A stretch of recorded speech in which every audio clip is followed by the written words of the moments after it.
us free. In the name of Jesus, amen. Okay. Um, Now imagine this. If anybody gets to hear that they have a sickness, they go to the doctor, and the doctor tells them that that sickness is incurable. What would that person do? Or what? Imagine, and what in this situation, what do people generally do? We get into panic, worry. Google search starts, and it goes on for days and days and days. What else? Fear comes in. Suicidal thoughts come in. Yes, we go to multiple doctors trying to find the best advice that we can get. What else? How do we treat the sickness itself? Do we treat it as if it does not belong in our body? Or sometimes we tend to accept it. We tend to accept it, right? Saying what? Why do we tend to accept it? Because sometimes we think that maybe God himself has sent this sickness, right? Maybe he has a plan behind this sickness. Maybe through that sickness, God wants to teach us something, isn't it? Sometimes we think that suffering is supposed to be a part of our life. Yeah, no? We think that through suffering, we can give glory to God. We can take that suffering and offer that suffering up for God's glory. Through that suffering, we want to praise God. Isn't it? But is suffering supposed to be part of that? Part of our life? No. Now, my wife earlier spoke, and she told about this particular sickness that I was diagnosed with. This was in 2014. It was the year 2014, and that is the time that I had completed my graduation, and I was preparing to do my master's. Usually we complete graduation in the month of April or May, but in the month of November of 2014, soon after, like 4 or 5 months after I complete my graduation, suddenly I start falling sick. And by sick, I mean whenever I went to the washroom, while passing motions, I passed blood. And along with that blood, there was also very thick mucus. I couldn't figure out what it was causing that suddenly. So I went to the doctors, multiple doctors, like we just said, because I wanted to get the best advice. And eventually, after doing several tests, the doctor told me that the condition or my symptoms were being caused by this illness called ulcerative colitis. And the doctor also told me that this is an incurable sickness. There is no cure for it. It is going to be there with me for the rest of my life. The only way it can be controlled is through medicines and through a very strict diet. So the doctor told me all the foods that I could not eat, and that list was more than the foods that I could eat. So I couldn't eat anything spicy. I couldn't eat anything that had dairy products, no milk, no cheese, no meats, all different spices I had to avoid. And I accepted it. We just said sometimes when sickness comes, we accept it because of all the wrong beliefs. I accepted it. After all, I had gone to the doctor. He was a very qualified doctor, and he had done the diagnosis, done all the tests, and had given me a particular report, right? I had no reason to not believe that doctor. And I followed his advice. But imagine this diet. Imagine we are all Goans over here. We love meat. We love our garam masala. We love sorpatel. I tried the diet that was prescribed to me for a little time, and after that I couldn't stick to it. In this time, I was also taking lots of medicines. Because the symptoms were more. I was working at the time. I was scared to go to work because constantly I felt like I had to pass motion. That motion was there all the time. And even if I went to work, the washrooms were not great.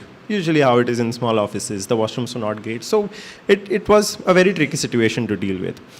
It reduced when the dose of the medicines was high. So I was on a very high dose of medicines until the symptoms came down. Then doctors reduced the dose of the medicines a bit. But I had to continue taking the medicines. Now this was in 2014. I was planning to do my masters and I wanted to go outside of Goa to do my masters. I had to put those plans on hold because it changed my life, right? It changed my diet. It changed how I approached day-to-day activities. So I had to hold my plans to go outside for studies because I did not know how the situation would be once I went outside. The food outside Goa is definitely different. If I went to do masters, then the stress of the studies would probably be a little more. And with this sickness, you cannot take any amount of stress. Any amount of stress, it just increases the symptoms, right? And this is what the doctor had told me. They had even told me, you consider settling down in Goa, take a light job, or avoid working for somebody else. Because when you work for somebody else, you tend to get a little more stress because you have deadlines and you have more responsibilities. You're reporting to somebody else. They had even advised me, you try to do something on your own over here. Start a small business maybe in Goa itself where you are taking care of it. But then, even in that, there is stress, right? Running a business also is a stressful job. So, I wasn't understanding what I should be doing. How do I really change my lifestyle so that there is no stress? I go through the day with that restricted diet, and it wasn't working out. But the medicines were going on, and the medicines were keeping the symptoms in control. As long as I was taking the medicines, the symptoms were under control. There were no symptoms. As soon as I stopped taking the medicines, even if I missed for one day, the next day I would see the symptoms. There would be bleeding. One time I missed taking medicines, and I lost a patch of hair. Like, I just lost it. Sometimes you have a fall and then you get that scar. I lost my hair overnight, not the whole hair, but just a patch. I lost it overnight, and the skin felt like it was a scar. On a scar, hair does not grow back, right? The skin becomes very smooth. It felt like that. And it was very confusing because it happened suddenly. But the medicines were going on, like I said. I couldn't go without medicines, right? So the symptoms came down. The next year came. This started in 2014. We reached 2015. And I'm like, okay, let me try to do my master's once again. I answered the entrance exams. I applied to different colleges, thinking, now the medicines are there. Let me give it a try. I will manage it. Somehow I will figure a way to deal with this. I have to do my masters. I cannot give that up. So I answered entrance exams. I applied to colleges. I started giving interviews. I even went outside of Goa to give interviews.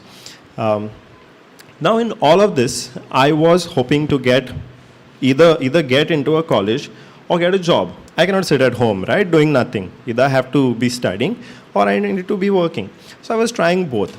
Now in this period, it so happened that I got a job before I got admission into a college. So I accepted that job, and that job again was outside of Goa. So I moved outside of Goa. And I remember I packed my bags, but in that bag, I had a tiny bag full of medicines. Because I couldn't live, right? And I didn't know in the new city where the pharmacy would be, how close the pharmacy would be, if they would have those medicines. So when I traveled for the first time, I carried a pouch, a bag full of medicines. And every time I would make a trip to Goa, I would carry another bag full of medicines. This was the routine. I worked outside of Goa for 3 years, and throughout those 3 years, this was the routine.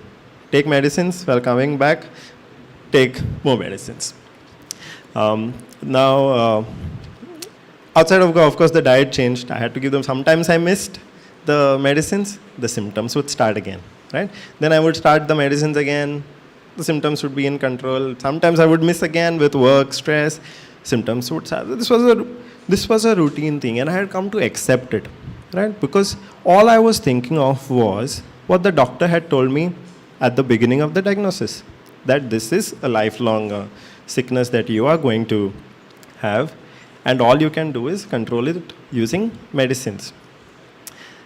Now, 2014, 15, 16, 17, 18, 19, come 20, all right? And in 20, what happens was the pandemic happens, and everything is shut down. Now, I was absolutely scared when the news of the pandemic was breaking out, because one of the things that the doctor had said was, with this particular condition, I cannot take any antibiotics, any medicines like crocin, whatever contained paracetamol. They had said, I cannot take this. It is going to make the conditions worse. Because this condition was ulcers in the intestine, right? So whatever medicines we normally would take for fever, and at that time, in the beginning of the pandemic, since we did not have vaccination or did not have any other medication, the doctors were prescribing crocin or something, right? Those are the very medicines that I could not take, because that would make my condition worse. And because of that, I was absolutely scared. I would I would wash my hands. Every time I went out, came back, I would wash my hands. I would force it on my family to do the same thing.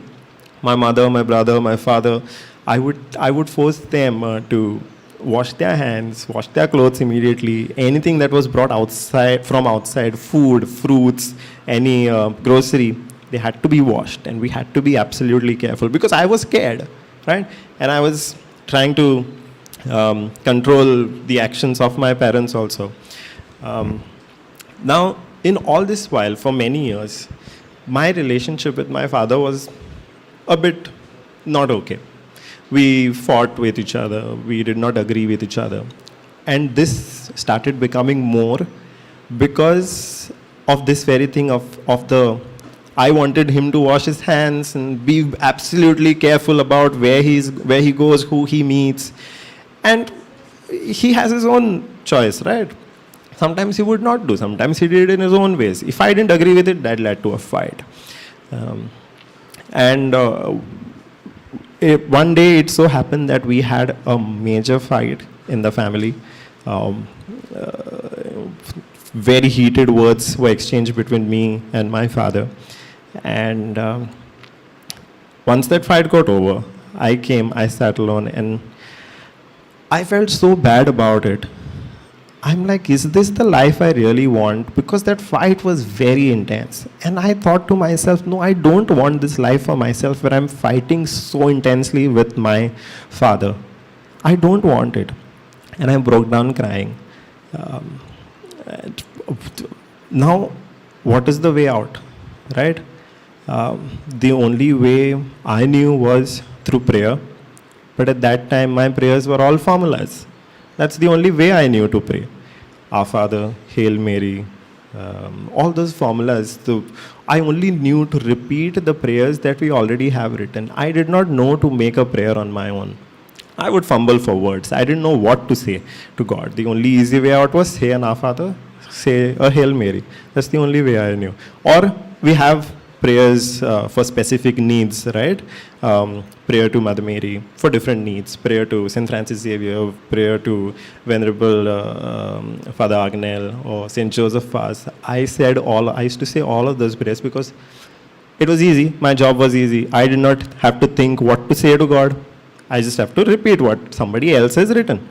And that is what I was doing. But that is also the time that Brother Johnson started taking Zoom classes, right? Every day Zoom classes, whole day, more than 8 hours, more than 10 hours also, if I'm not wrong. That is the time he started taking those Zoom classes. I wasn't listening. I did not listen. But my wife had made the decision that she's not going to do anything else. She was rooted in the Word, and when she got that opportunity to listen to preaching the whole day, from morning till evening, she decided to drop everything, just listen to preaching. Because it had never happened before, right?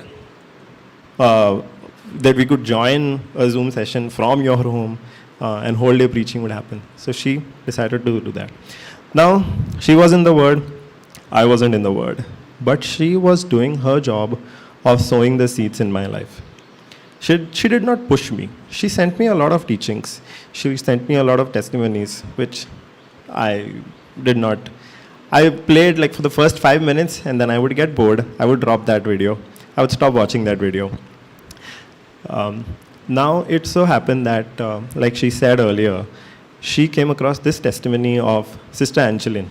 If any of you have heard the Sower and the Seeds recording, it is a part of that. Sister Angeline's testimony, where she had the same condition that I was having, ulcerative colitis, right?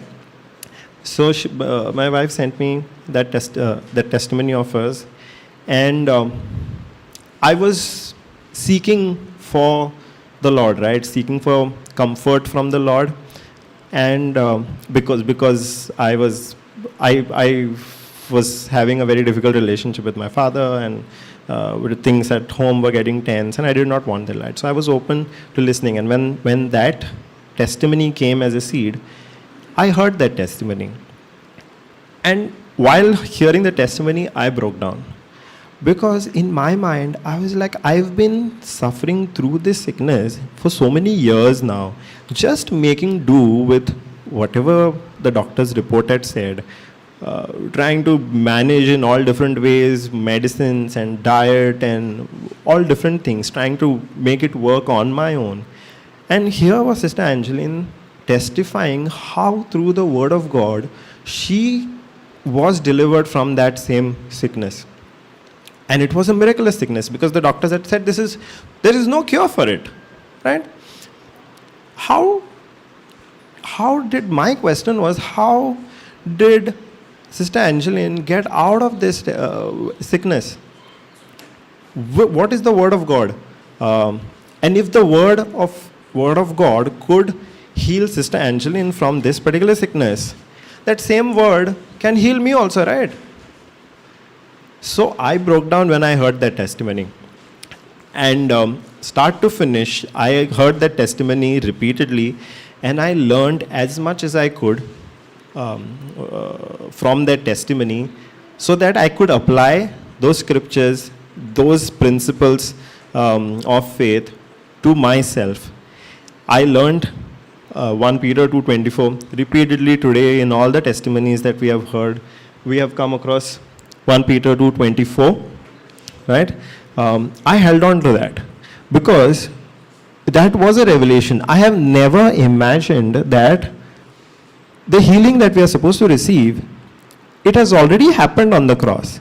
That was never my understanding. My understanding was ask God and He will give it to you, if it is His will. If God's will is for you to have healing, then you will receive it. When? That also God will decide. That was my understanding. But this verse, which says, 1 Peter 2:24, which says, the last few words says, by whose stripes you were healed. I'm like, what does that even mean? You were healed, right? I took that testimony, I took this word, and I started listening more and more and more to the preachings that were happening. At the same time, my wife also knew the power of tongues. So she pushed me to get the gift of tongues. And we tried that. Now with the gift of tongues also, we have a lot of misconceptions that if it is God's will, you will have it. You have to keep praying for it. You have to keep asking for it. You have to keep trying in different ways. But no, gift of tongues is the inheritance of every Christian, because all of us have the Holy Spirit in us, right? And that is the language by which we directly communicate with God. So in this time frame, I also got the gift of tongues. And at that time, there was nothing to do, right? It was the lockdown. There was nothing else to do. So I prayed with the gift of tongues the whole day. Even when the lockdown eased a little and we could travel back and forth whenever I was going to meet my wife at that time. I mean, we were dating at that time. We got married recently. At the time, we were not married. So whenever I went to meet her, on the way, it took me 45 minutes. So for those 45 minutes straight while riding, I would only pray in tongues, right?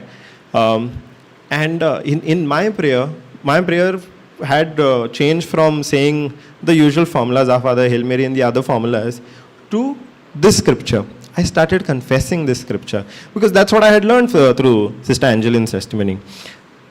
I kept saying, thank you, Lord, that by your wounds I am healed. Thank you, Lord, that by your wounds I have been healed. That is what we saw in another translation, right? Instead of saying, by his stripes you were healed, it also says, by whose stripes you have been healed. And that is what I kept confessing. Thank you, Lord, that by your wounds I have been healed. Thank you, Lord, that by your wounds I have been healed. Now, earlier in the day, brother asked us this question. Brother or your wife, I think. What is believe? An action corresponding to the message. Now, what was my message? 1 Peter 2:24, which said, by whose stripes you were healed. So I thought, if that is my message, then what should my action be? If I'm really believing that message, what should my action be? Absolutely. I decided to stop the medicines. Now, I don't advise everybody to stop medicines because even doctors work through the wisdom of God, right? And through that wisdom that doctors work with, we get our healing. But my action of faith, my action of believing was that I stopped the medicines because I was like, if I'm believing that I'm already healed, I don't need to take medicines. So I stopped taking the medicines. And the symptoms did not come back. The symptoms absolutely did not come back. Praise the Lord. Praise the Lord. The symptoms except once, after like 6 months. I'll get to that. Before I get to that, let me continue. The symptoms did not come back. Now, when I was taking all these actions, I was praying in tongues, I was confessing the scripture, I was listening to more and more of preaching. It was only between me and my wife. Only she knew. I had not even told her that I had stopped taking the medicines. I had told her after a while. Because in my mind, I didn't want any hurdle in my faith. I was believing for a healing, and I was taking any actions. I was taking an action for that healing, believing. But that is my faith, right? Sometimes other people don't understand it. Because they might not have the same teaching. They might not have the same knowledge of the word. And they can ask you questions. They can sometimes get you to do things which contradict your action of faith, right? So I had not told even my wife. I had not told my mother, my brother, my father. Nobody. It was just between me. And when I actually saw that the symptoms had completely gone, that's when I opened up first to my wife and I told her that this is what has happened. I heard the testimony. I learned so and so truth about healing. I confessed. I got the gift of tongues. I continued to pray in the gift of tongues. I built my knowledge on the word because several other sessions had happened, Zoom sessions with Brother Johnson. I got to know, I got the teaching of the divine exchange and what Jesus has taken and nailed on the cross and what we have received in exchange. I got that understanding. Slowly I told my mother, before telling my mother, I made sure I shared the word with her. I made sure I shared the teachings with her because I wanted her to come in faith before I told her that I've stopped taking medicines and I'm healed. Because again, if she is not in the word, she can come up with one question is enough to put a doubt in my mind. And I did not want that. So I was very careful to do that. So I shared teachings with her, and thank God and all praise be to God that she started listening, and even today she listens day and night. Praise God, absolutely. So that She has the backing of the word now. My wife is in the word. I'm in the word. There is hardly any chance for me to go back on any hurdle to come to my faith. But the devil is a very cunning fellow, right? After about 6 months, I've stopped taking medicines. I've not gone back to taking medicines. After about 6 months, one random day, I start seeing blood when I went to the washroom. And what could the immediate reaction be? I'm not healed. If I'm healed, this can't happen. But in those 6 months, I had continued listening to the teachings day and night. And I had enough understanding to rebuke and reject that sign which came after 6 months, which was meant to put a doubt in my mind that this healing had not taken place. So when after 6 months that symptom showed up for a brief time, I said I rebuke it, I reject it, I am healed, and this is not a sign that the healing has not taken place. I am healed. Even if there's blood, I don't know for what reason it is. It has to stop, because I am completely healed in the name of Jesus by his wounds. So I kept confessing at that time also. Now this was in 2020. This is to the 2023. It's been 3 years. I have not taken medicines. I have not restricted the diet. I eat dairy products. I eat spicy food. I eat extra spicy food also sometimes. And there have been no symptoms. There have been no symptoms whatsoever since then. Now, what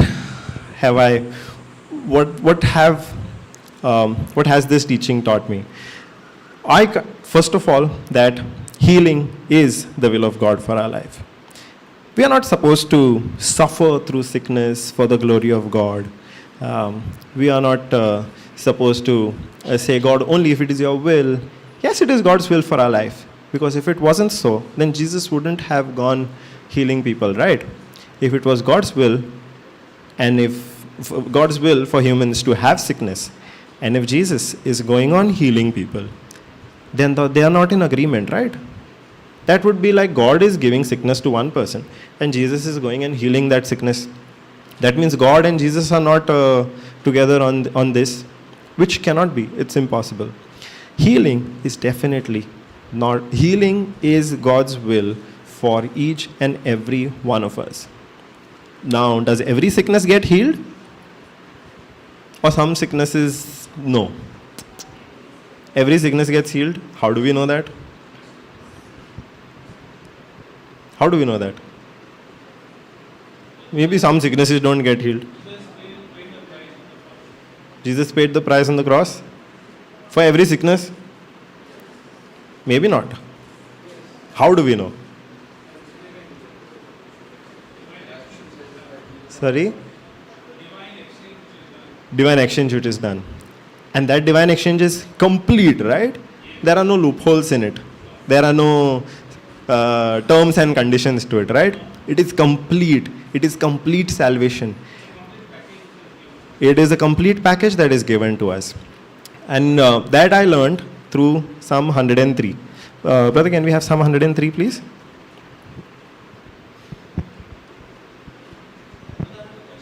Yes, brother.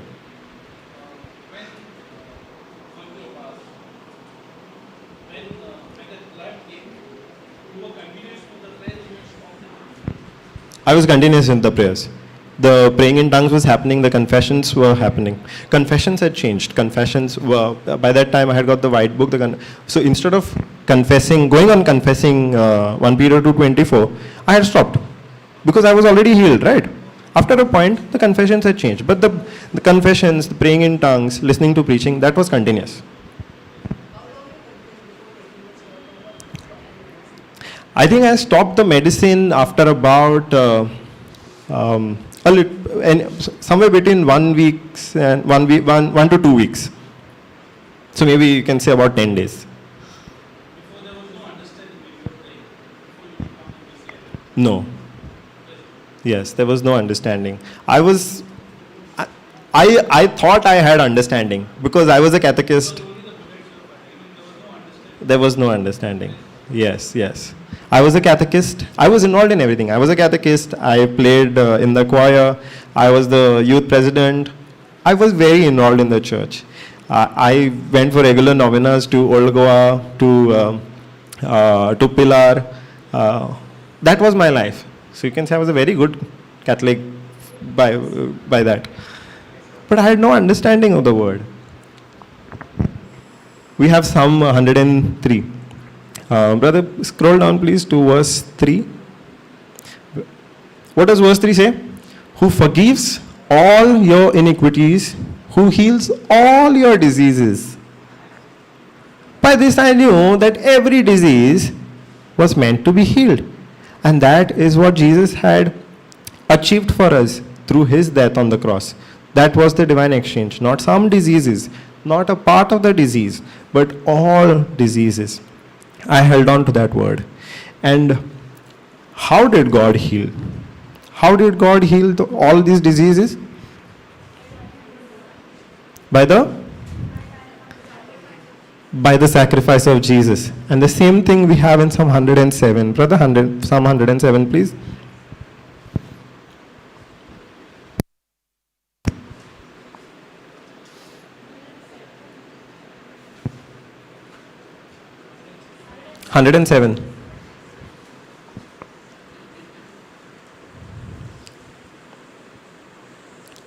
Verse 20.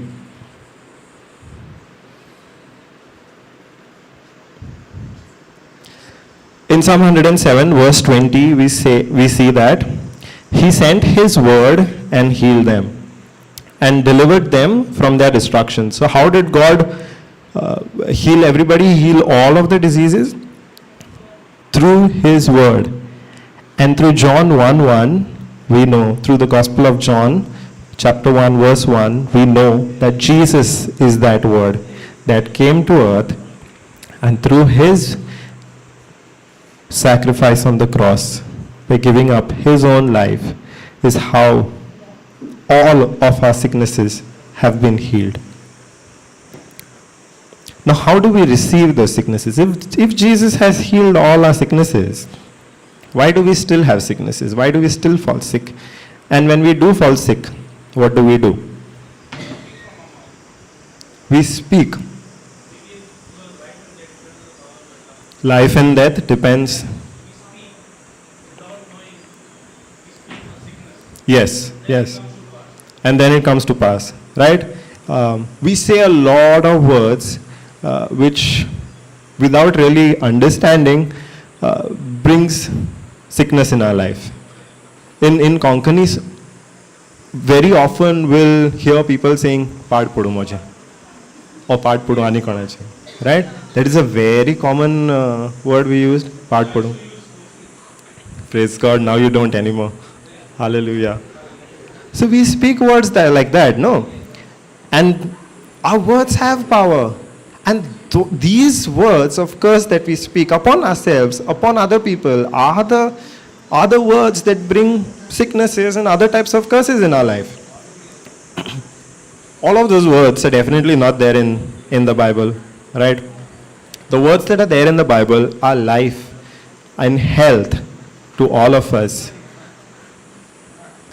Words which contradict the words which are there in the Bible bring curse, sickness, diseases in our lives. Now, have you heard of the story of King Jehoshaphat? Okay, before I go to that, I want you to imagine this, okay? You get down, you want to come to this place, okay? You want to come to this place, you get down at the highway, you're walking in, right? Now to come over here, it's a narrow road, right? It's a narrow road. You're walking in, but in that narrow road, you see 3 dogs very fiercely howling at you, right? What would your reaction be? Would you be scared? Or would you confidently walk through them? They're there, they're waiting for you. They are gritting their teeth, they are howling at you. Anytime, it looks like anytime they can attack you, right? Would you walk? No, right? You can command them.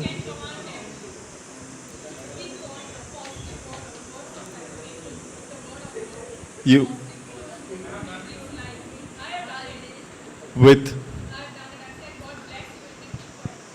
Right, right. Now that is if you have the understanding of the word of God, right? If you don't have the understanding, then definitely you're going to get scared. Probably you're going to.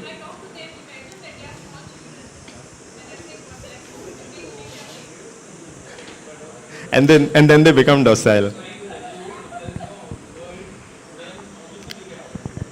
Yes, definitely.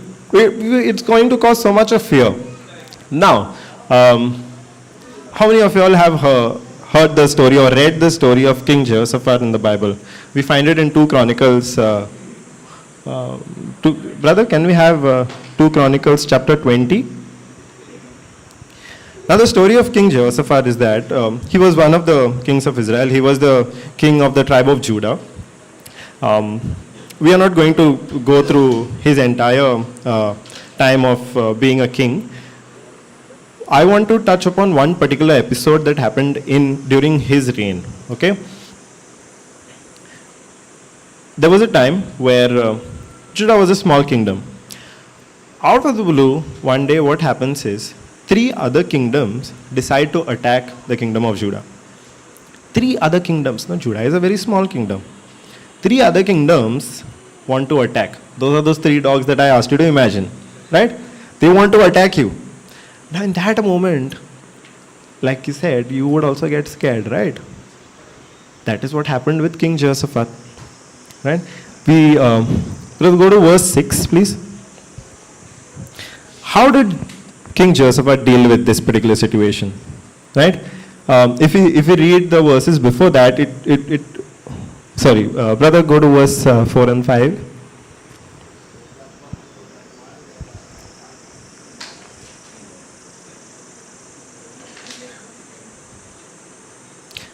Verse 3. Yeah. As would be natural, King Jehoshaphat feared. Right? Now, if we read 2 Chronicles, the rest of the chapters, we do understand that King Jehoshaphat was pleasing to God. He had God's favor. And that favor was shown to King Jehoshaphat in different battles. Right? King Jehoshaphat had that close relationship also with God. But over here, if he had that relationship with God, why did he fear? Why do you think he feared? I mean, if he had a relationship with God, then he should also have had that confidence that God would figure some way out to deal with this particular situation where 3 other kingdoms are coming to attack him. In fact, they are already at his borders, right? The story tells us that they were already at his borders. They were not even far away marching. They were already encamped around his kingdom. They had surrounded him. So why did he fear?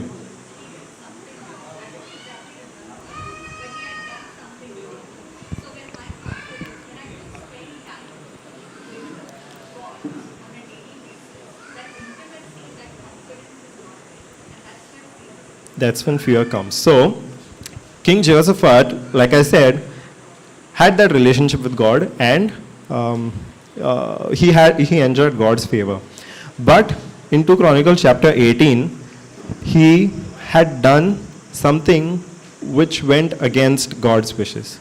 He had formed an alliance with a different kingdom, which was an ungodly kingdom.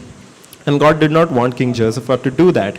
But he had still gone ahead and formed that alliance. And because of that alliance, he had suffered some defeat.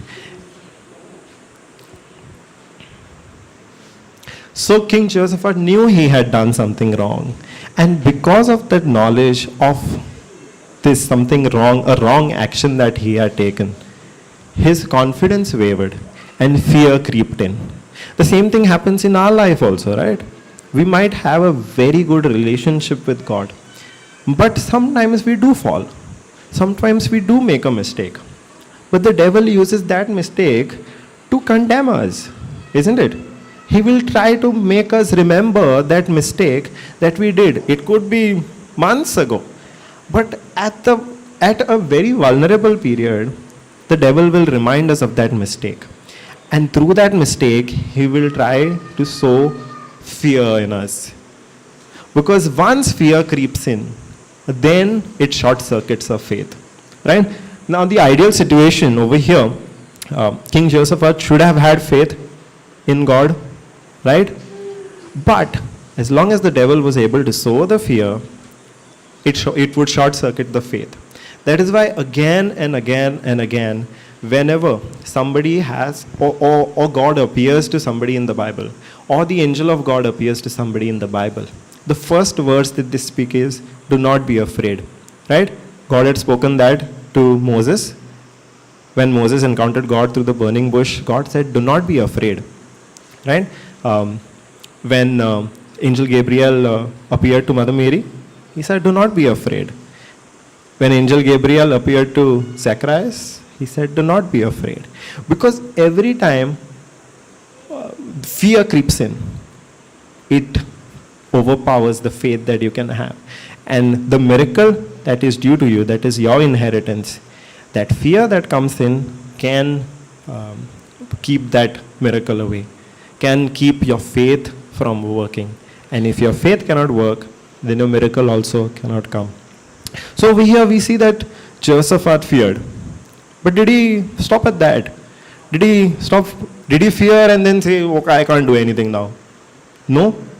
He went ahead, and what did he do? He set himself to seek the Lord. We do mistakes, right? We do mistakes. But it is absolutely important that we do not get stuck at those mistakes. We have the ability, we have to set ourselves on the road. We have to quickly turn to the Lord, right? And our Lord is so gracious that He's not going to say, you did that mistake, so you cannot come close to us. You cannot, God is not going to say, you made a mistake, so now I have taken my Holy Spirit back, right? In the New Testament, God tells us, Jesus has told us that you are going to receive the Holy Spirit. And the Holy Spirit is going to never leave us. But sometimes what do we think? When we make a mistake, we say the Holy Spirit has left us. And then we keep praying, Holy Spirit, come again. Right? Until we start feeling a little cleaner. That's when we think the Holy Spirit has come back. But that is a very wrong understanding, right? God's word never said that if you make a mistake, the Holy Spirit is going to leave you. In fact, the word of God told us that the Holy Spirit is always going to be there with us. He's never going to leave us, right? So, what did King Jehoshaphat do? He quickly turned and sought God. And what was his way to do that? He proclaimed a fast throughout all of Judah. Was he mad? There are 3 armies, aren't there 3 armies at his borders? He's supposed to go to war. What is he doing proclaiming a fast? His army, he's supposed to prepare his army, right? To fight. And he can't keep them hungry. Was he mad? No, he wasn't mad. Because he realized that it is not his might that is going to win this battle for him. His trust was not in himself, in his military intelligence, not on his strategies. His confidence was not on his army. Where was his confidence? When 3 armies are standing at his borders, ready to attack any time, where was his confidence? When 3 dogs are waiting, blocking your way, where should our confidence be? On God. How? We'll get to that. How our confidence should be on God? We'll get to that. So he proclaimed a fast throughout all of Judah. Brother, go to verse 4, please.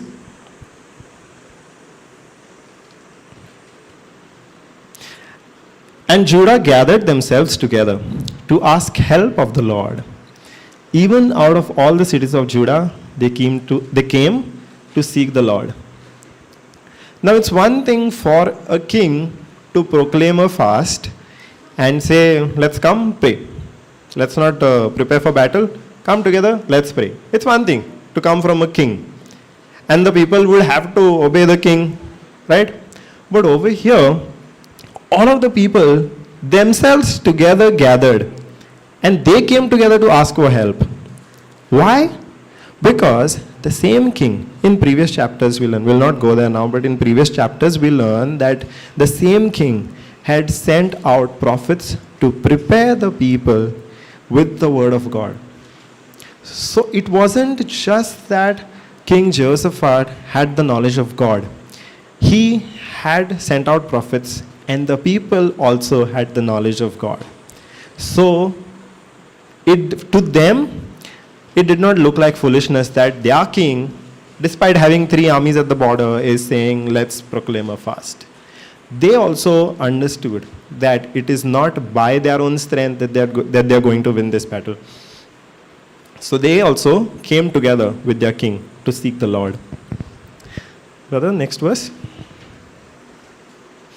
And Jehoshaphat stood in the congregation of Judah and Jerusalem in the house of the Lord before the new court. From the next verse, we are going to see what prayer Jehoshaphat did. Now it was don't scroll, it was a very templatized prayer, only a formula. And don't scroll, brother. He only repeated words that somebody had given to him, written many years ago, and a prayer that was shared to him on WhatsApp. He only repeated that. A prayer he had written. Another thing that he did, he had a prayer written on a paper somewhere. He only repeated that. Right? What do you think? At that time, he definitely had WhatsApp. You cannot tell me he did not have. No, that's not what he did. What did he do? Right? Let's read. From verse 6 to 12, we see the prayer that King Jehoshaphat made. He said, O Lord, God of our fathers, are you not God in heaven, and rule not thou over all the kingdoms of heathen, power and might, so that none is able to withstand thee? Verse 7. Art not thou our God, who did drive out the inhabitants of this land before thy people Israel, and gave it to the seed of Abraham thy friend forever? And they dwelt therein, and have built thee a sanctuary therein for thy name, saying, before we go to the next verse, what did he do? Can we go back to verse 6 and 7? He said, O Lord, God of our forefathers, are you not God of the heaven? Do you not rule over all the kingdoms of heathen? And in thy hand is there not power and might, so that none is able to withstand thee? Does that not sound like praise? The very first line of his prayer, he did not say, God save me, there are 3 armies waiting to attack me. His very first line of the prayer was, God, I praise you. You are the God of armies. Power and might is in your hand. The very first line of his prayer was praise. But sometimes we fail to do that, right? We directly go to asking God for some solution. God, I have a sickness, heal me. God, I have financial troubles, give me more money. God, I need a new job, give me a new job. No, that's not. Imagine having compare maybe a little bit of a loan and having 3 armies. 3 armies can literally kill you and your entire kingdom. It was a matter of life and death at that time.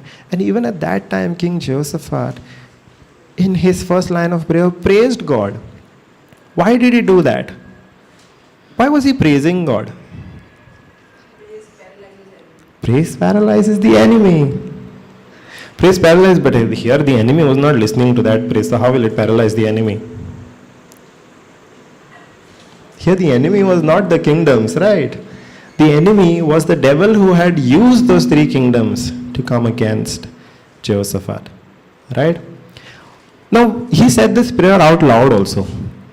Now, all of the kingdom had gathered along with him to make this prayer. When he says these things out loud, what would happen to the people who are hearing these things? Their thoughts are also going to shift from the enemy to how mighty the God is, right? So, along with praising God, King Jehoshaphat is also reminding his people how mighty the God is, how mighty their God is. Right? So, the first two lines, verse 6 and verse 7 of his prayer, are praise. He is magnifying the Lord. Right? He is making the might of God more powerful than the enemy. He's changing their imagination, first of all. He's painting a new picture for them. Because the minute you hear that three armies are there waiting to attack you, your picture is that, right? Thousands and thousands of soldiers with weapons waiting to attack you. That is the imagination, that is the picture that you have in your mind. But here, King Jehoshaphat, by praising God, he's changing that picture. And the same thing should happen in our life also, right? When we have a problem, first thing we should be able to imagine our inheritance. If we want healing, we should be able to imagine ourselves already healed, right? Once we believe, the mental picture should change, right? If you believe that we are already healed, we should see ourselves already healed, right? And why do we make confessions then, right? This is the very reason we make confessions again and again, right? When we say, by your wounds, Jesus, I am healed. By your wounds, I am healed. What that confession is doing is helping us change our picture. If, because of the sickness, the picture that we had in our mind was of that sickness, the pain, the symptoms, by repeatedly confessing the word of God, by your wounds, Jesus, I am healed, we are changing our picture. And once we change our picture, that it boosts our faith. That helps our faith really work. What did King Jehoshaphat do next? Verse 9.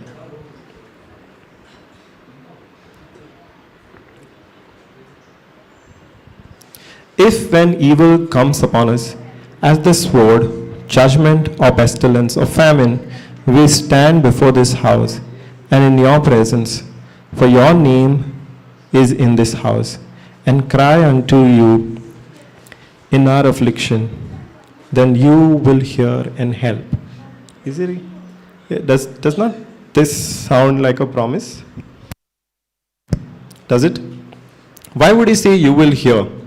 Because at some point in his relationship with God, through God's prophets, God would have promised his protection to his people, right? After all, Judah was one of the tribes of Israel, isn't it? And Israel was the chosen people of God. Had not God promised his protection on the people of Israel? Right? He had done, right? Now, if God had promised his protection on Israel, Jehoshaphat is reminding God of that promise. He's speaking the same promise that God had made. Here he's saying, when we are in trouble, we will call out to you. And you have said, you will hear us. He's speaking the same promise of God that God had made. And the same thing we also do. We speak the promises of God, right? If we are in any trouble, what do? We confess. What are the confessions? Promises of God for that particular situation.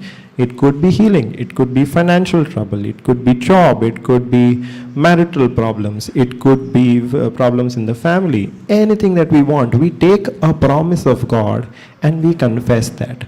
And we keep confessing that. We keep confessing that. And that is what we see King Jehoshaphat also doing. First, he praised God. He magnified God. He reminded all his people how mighty God is. And then he goes on to hold on to a promise of God. Verse 10, brother. And now behold, the children of Ammon and Moab and Mount Seir, whom thou wouldest not let Israel invade, when they came out of the land of Egypt, but they turned from them and destroyed them not. Verse 11. Behold, I say, how they reward us, to come to cast us out of thy possession, which thou hast given us to inherit. Now over here, after magnifying God, after reminding God of his promise, after holding on to that promise, that is when he actually speaks of his problems. Before that, he did not speak about his problem, right? He first praised God. He magnified God, how mighty God is, how powerful God is, how just God is. And then, after reflecting on the promise that God had made to Israel for protection, only after that, he talks about his problem, saying, these are the people that once you had not let us destroy them at one point. Now those are the same people that are coming against us. And there is a very beautiful line over here. To come to cast us out of thy possession, which thou hast given us to inherit.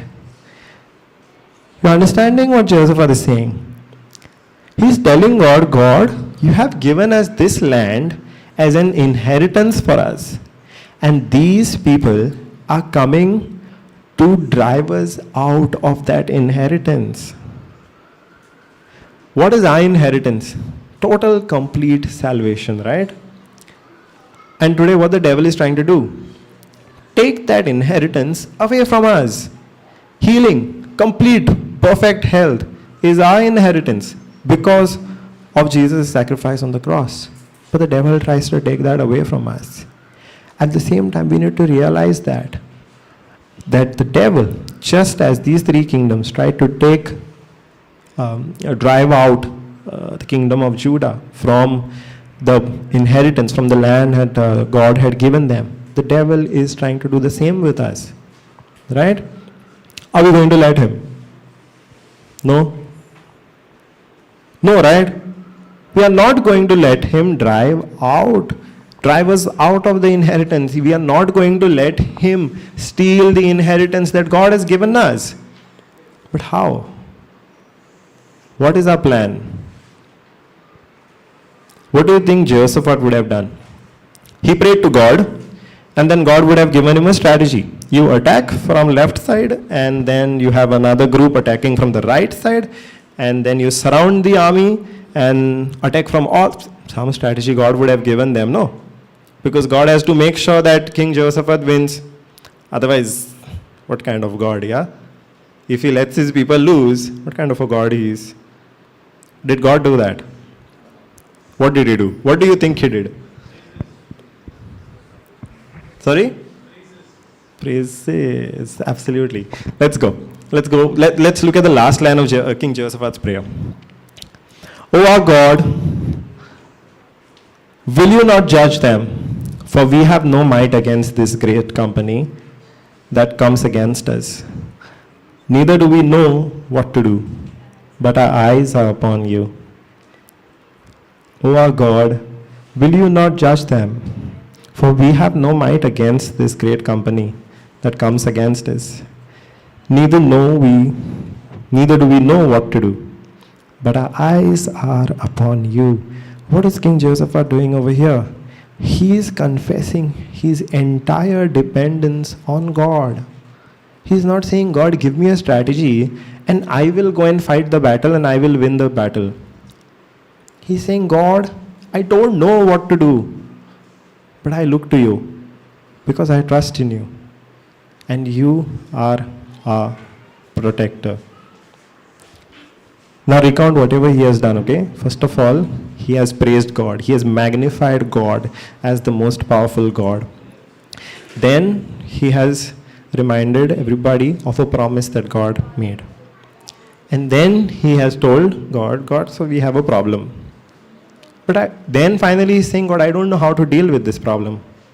But I know that you know. And I'm entirely depending on you. My eyes are only fixed on you. So what does God do in this place?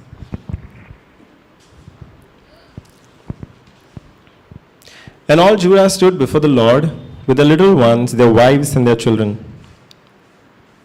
Next verse. Then upon Jehaziel, the son of Zechariah, the son of Benaiah, the son of Jael, the son of Mattaniah, a Levite, of the sons of Asaph came the Spirit of the Lord in the midst of the congregation. So Jehaziel was a prophet of the Lord, and he was also present in this particular gathering that Jehoshaphat had called. When they all were praying, the prophet of God was also there. And on that prophet came the Spirit of the Lord. And what did the Spirit say? And he said, "Hearken you all Judah, and you inhabitants of Jerusalem, and you King Jehoshaphat. Thus says the Lord, unto you, be not afraid." Ooh. What is the first thing that the Spirit of God said to King Jehoshaphat and his kingdom? What? I can't hear. Everybody. Be not afraid. Why? Because if the people feared, their faith wouldn't work. They had come together in faith, right? Yeah. If those people did not have faith, they are not going to say, "Baba, we are going to fast and now we are going to come to pray, and God, you show us the way." Only if they had faith, they would have done that. But if they had feared, if any fear had come, it would have short-circuited their faith. And if the faith is short-circuited, then God cannot work on their behalf, right? Only through faith can God work on our behalf. So what does the Holy Spirit say? Be not afraid, nor dismayed by reason of this great multitude. For the battle is not yours, but God's. Hallelujah. Praise be to God.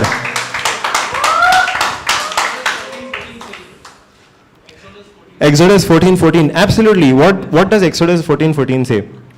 In that also, Exodus 14:14 is about Moses bringing out the people of Israel from Egypt, and then they feel dismayed, and then they start grumbling, and then complaining, saying, "Why have you brought us out to die in this wilderness? And the army of Egypt is marching behind us. They're going to catch up to us, and we are going to all die over here." But God says, "Why are you grumbling? The battle is not yours. The battle is mine." And the same thing we saw when the people of Israel came out of Egypt, right? They did not have to do anything. All they had to do was march. God protected them. He went in front of them. He stood behind them. The mighty army of Egypt, with all their chariots, with all their soldiers, with all their weapons, were not able to touch a single Israelite. How was that possible? Did the Israelites come out of Egypt with weapons? No, right? Not even in their dreams could they have been able to fight the army of Egypt. They were able to escape from Egypt only because God fought the battle for them. Hallelujah. Hallelujah. Do we let God fight our battles for us? Or we fight our battles? I was trying to do that, right? When I came to know of the sickness, I fought the battle in my own way. Went to different doctors, got second opinions, third opinions, tried different diets, tried many different exercises I couldn't do. But I tried to fight the battle on my own. Whose battle was it supposed to be? God's, right? Why? Why is it God's battle? Why is it God's battle? It is God's battle because what we are trying to defend, we have not earned it for ourselves. It is God who himself has given that thing to us. Who had given Judah the land? God. So if God has given them the land, it is God's battle to make sure that Judah keeps that land. If God has given us perfect health, we make mistakes because of which armies can come against us. But through His word, we can still win the battle. What is our part in that battle? If the battle is God's, what is our part? Not to be afraid? Yes. Be still, surrender. What do you mean surrender? Like Jehoshaphat, would he have to go and raise a white flag? How then? Cast his problems to God, which he did already. Trusting, follow the instructions. Depending on God. Yes, he's doing that, no? He said, God, I don't know what to do, but my eyes are fixed on you. He's depending on God that way. Waiting on God. Give thanks to the God, correct. That also he has done. He has praised God right in the beginning. Our role, okay, let's go ahead. I'll come to our role. One second, huh? Wait. Go to the previous.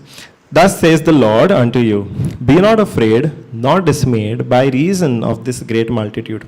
For the battle is not yours, but God's. Next verse. Tomorrow go you down against them.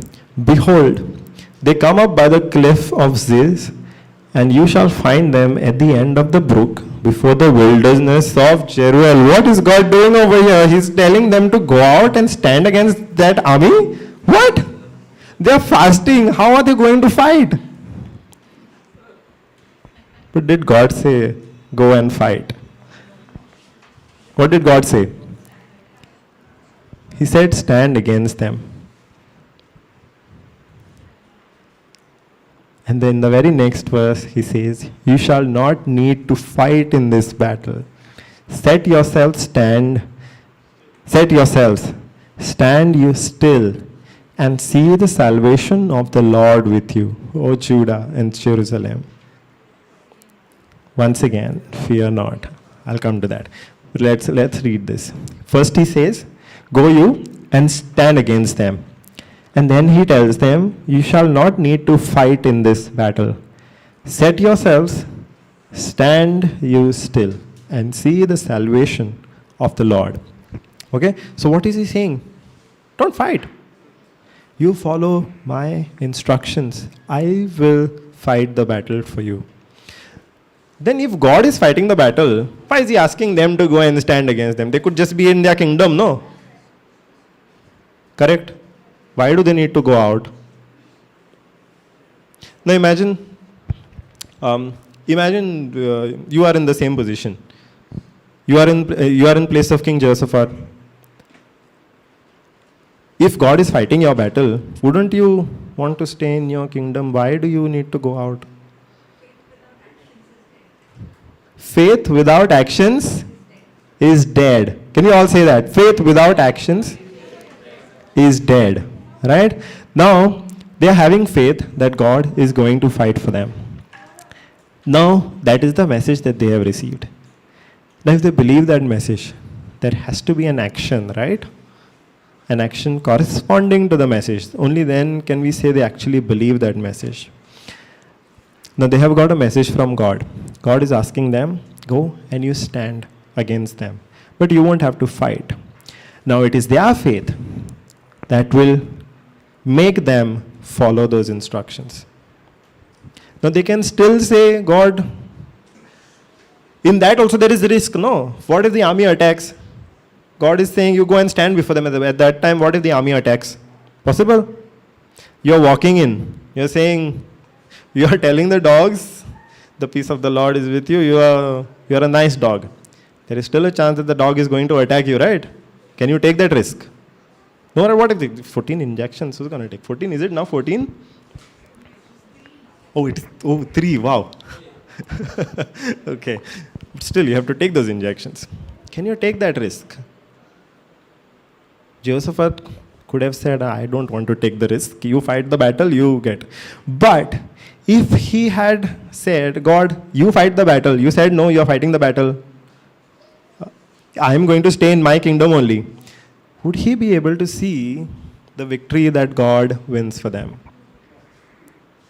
Do you know what victory God had planned for King Jehoshaphat and his kingdom? Let's read. And Jehoshaphat bowed his head and his face to the ground And all Judah and the inhabitants of Jerusalem fell before the Lord, worshipping the Lord. They got a message from the Lord that it is not their battle, it is his battle. And that they don't have to fight, that he will fight for them. And when they got that message, what did they do next? They fell down on their face and worshipped God. Verse 19. And the Levites of the children of the Kohathites and the children of Korhites stood up to praise the Lord God of Israel with a loud voice on high. Wow. They're getting a message from God, and it's like they're absolutely careless now. Because they're falling down on their face, they're worshipping their God, and they're singing praises to him.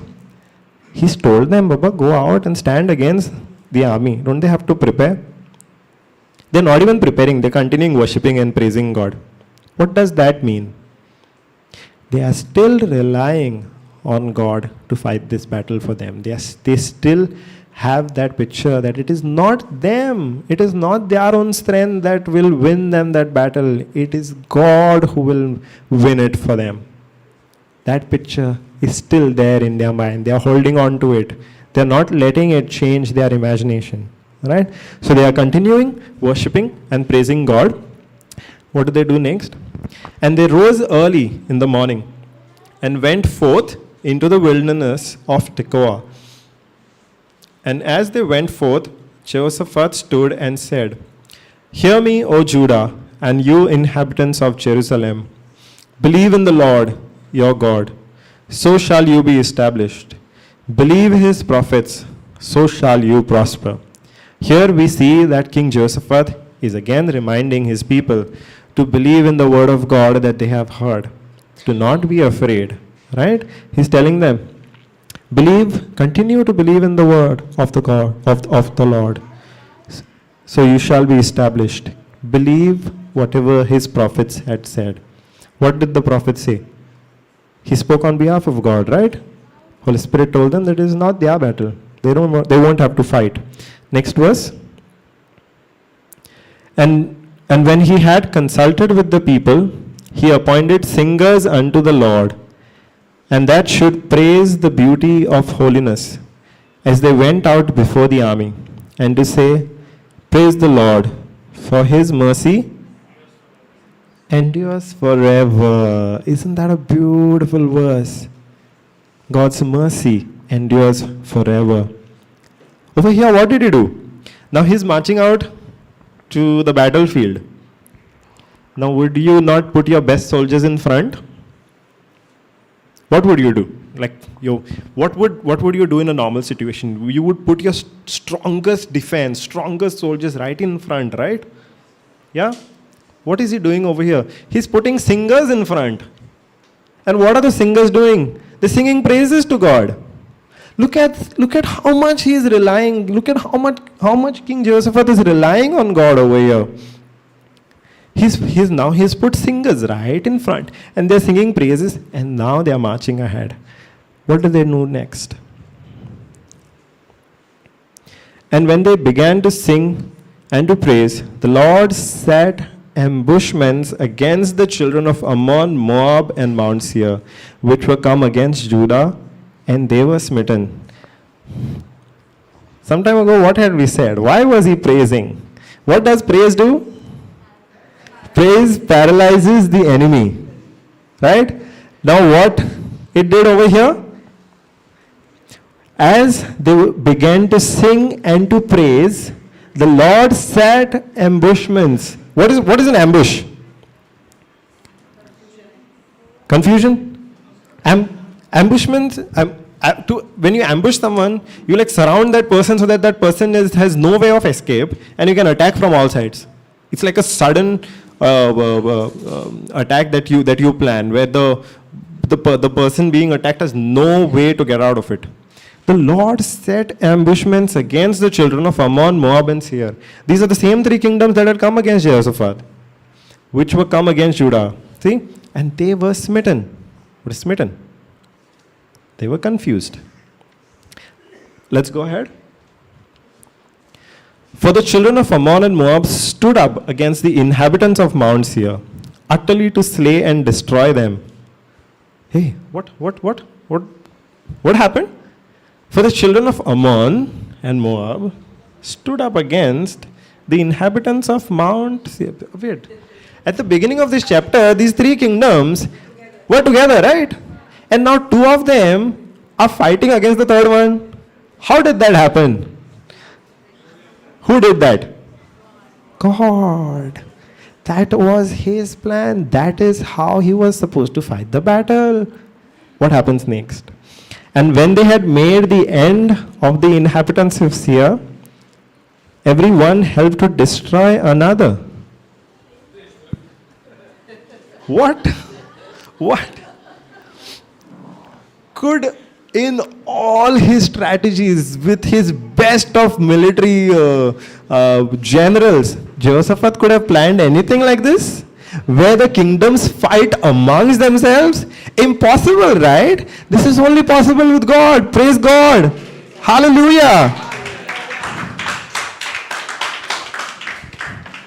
What does the next verse say? And when Judah came toward the watchtower in the wilderness, they looked unto the multitude, and behold, they were dead bodies fallen to the earth, and no one escaped. So when Judah finally reached wherever they were supposed to stand, wherever the Lord had instructed them, when they came there, what did they see? By the time they reached that place, the war was already over. What were we talking about? Where Judah would have been better off staying in their own kingdom, not taking any risk. If they had stayed in their own kingdom, if they had not come out, would they have seen all of their enemies dead? None escaped, not even one. How is that possible? Jehoshaphat couldn't even have dreamt of this. That is the power of our Lord. That is, hallelujah, hallelujah. That is the power that in the very first line of his prayer, Jehoshaphat had professed. That in your hands lies all might and power. This is what he was talking about. Hallelujah. Hallelujah. What does the next verse say? Verse 25. And when Jehoshaphat and his people came to take away the spoil of them, they found among them in abundance both riches with the dead bodies and precious jewels, which they stripped off for themselves, more than they could carry away.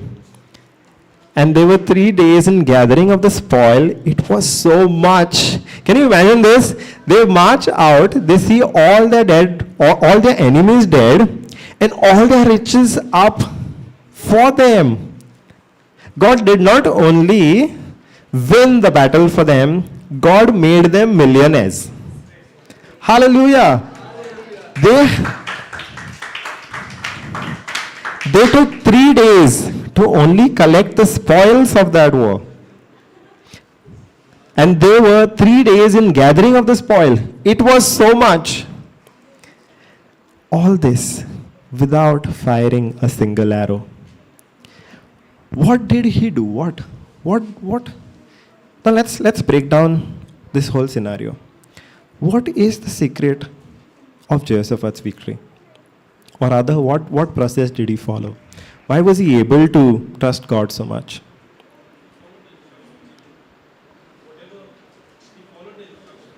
He followed the instructions. That was the action of faith that he took, right? He followed the instructions that God gave. But how did he have that confidence? That even this time that God will be able to deliver. How did he have that confidence? Because he remembered how God had protected them beforehand. He remembered the promise of God. Right? Now when we also go through battles, right? Can we just believe anything we want, say anything we want, and it will work? No, right? Those 3 dogs that are on your way, can you just speak to them and they will obey? What gives you the authority to speak to them? God's word. It is God's word that gives you the ability, the authority to speak to those dogs. No. Otherwise, you don't have the authority. Why will anybody obey you? It is only because God has given us the dominion over all the creatures of this world. Hallelujah. It is because of that word that you are able to speak to those dogs that are coming against you. Now, those dogs could be anything, sickness, any problem. It could be a sickness. It could be financial trouble. It could be trouble in your marriages. It could be you lost your job. It could be you are praying for a family member. You have to stand on the word of God, just like Jehoshaphat did. You have to stand. You have to take a promise. Otherwise, you have nothing to stand on. If you don't have the word of God, which is the promise of God, we don't have anything to stand on. Nothing is going to work except by standing on the word of God. Hallelujah. Hallelujah. Hallelujah. Hallelujah. Can you think of other instances in the Bible that this has happened, where somebody has stood firm on the word of God and been able to get mighty results? Joseph? Which Joseph? The first one, second one? Old Testament Joseph or New Testament Joseph? Old Testament Joseph. What was the word that he was standing on? He had a vision which God had given him, and for so many years he cherished that vision. He did not let anything take that vision away from him, right? Through prison, through false accusations, he held on to that vision, which he was able to hold on to that vision because he developed patience. Otherwise, he would have like, God, you gave me a vision, you put me in jail, how is it going to pass? I don't believe in you. But no, he had patience and he held on to the vision that God had given him. That one day, his brothers and his father and different people are going to bow down to him. How did that come to pass? How did that come to pass?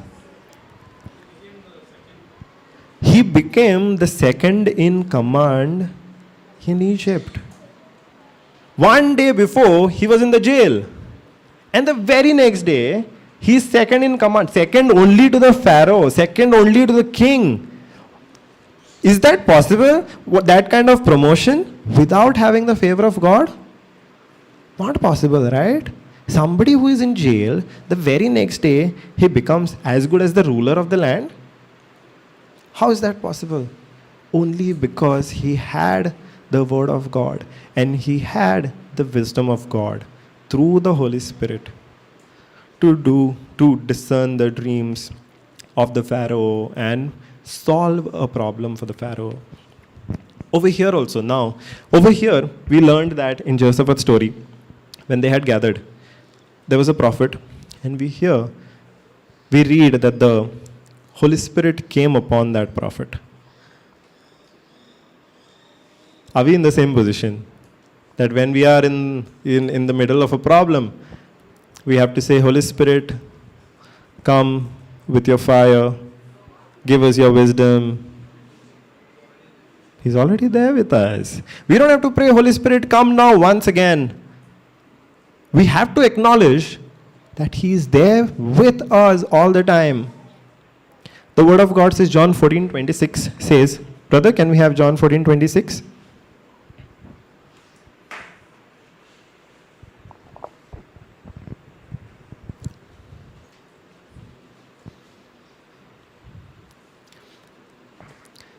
But the Comforter, which is the Holy Ghost, whom the Father will send in my name, He shall teach you all things, and bring all things to your remembrance, whatsoever I have said unto you. What does it say? He will teach you all things, and bring all things to your remembrance, whatsoever I have said unto you. Now we have the Holy Spirit, okay? We believe that the Holy Spirit is always there with us. But How does the Holy Spirit help us? The Holy Spirit helps us through the Word of God. The Holy Spirit is not going to speak to us without the Word of God. Right? He's not going to tell us anything which is outside of the Word. Over here it says He teaches us all things, and He will, in a different translation, brother, put AMP.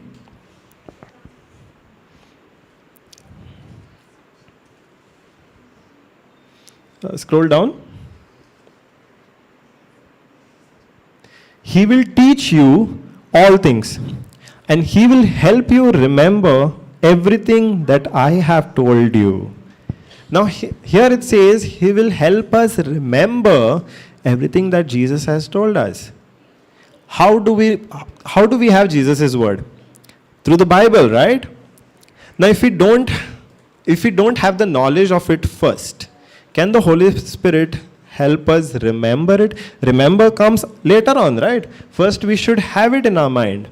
Only when the situation demands it will the Holy Spirit remind us of a particular scripture. For the Holy Spirit to be able to remind us, we need to already have it in our minds. You understanding? Everybody's understanding? Only when we have the Word of God with us, within us, will the Holy Spirit be able to remind us of that Word.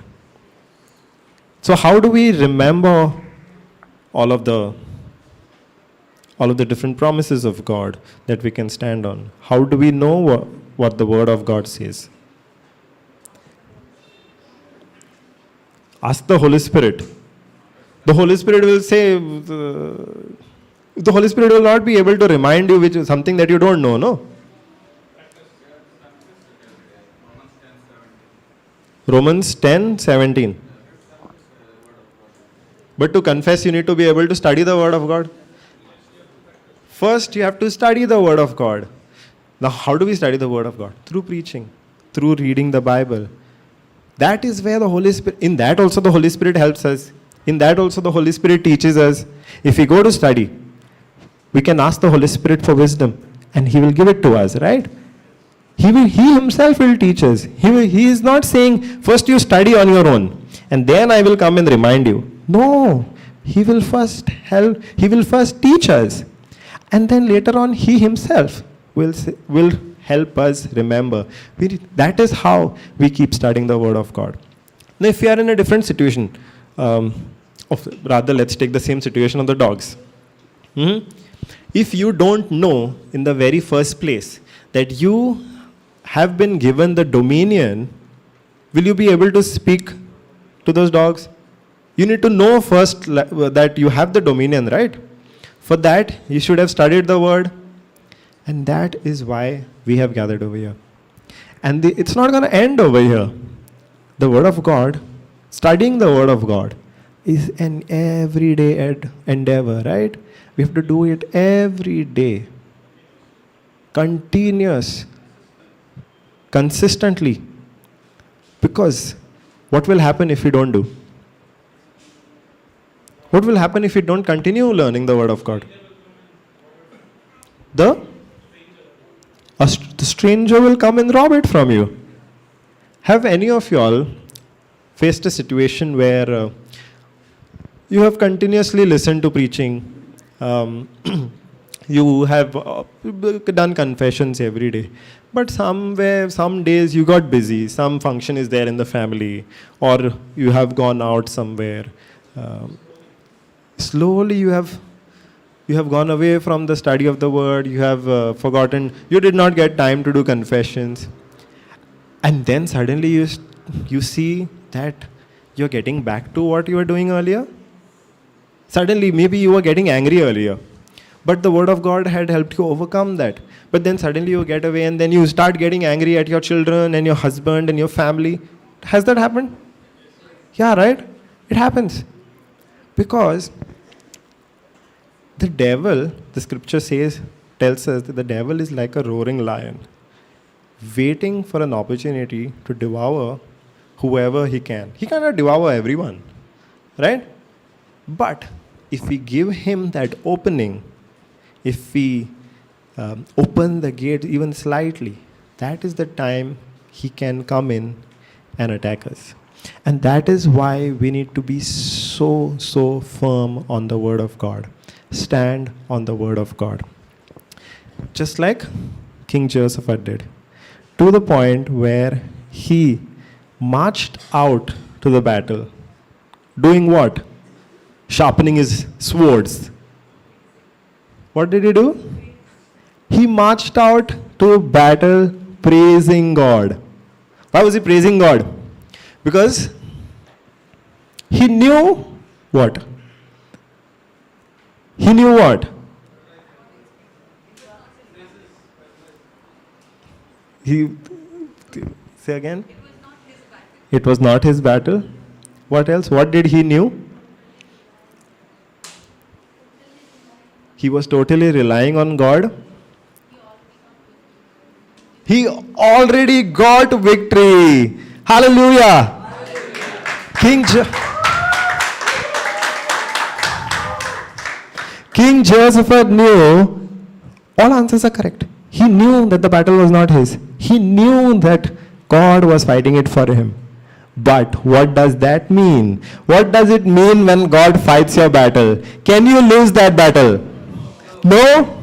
You cannot lose the battle when God is fighting for you. And that is what King Jehoshaphat knew. God is fighting each and every one of your battles.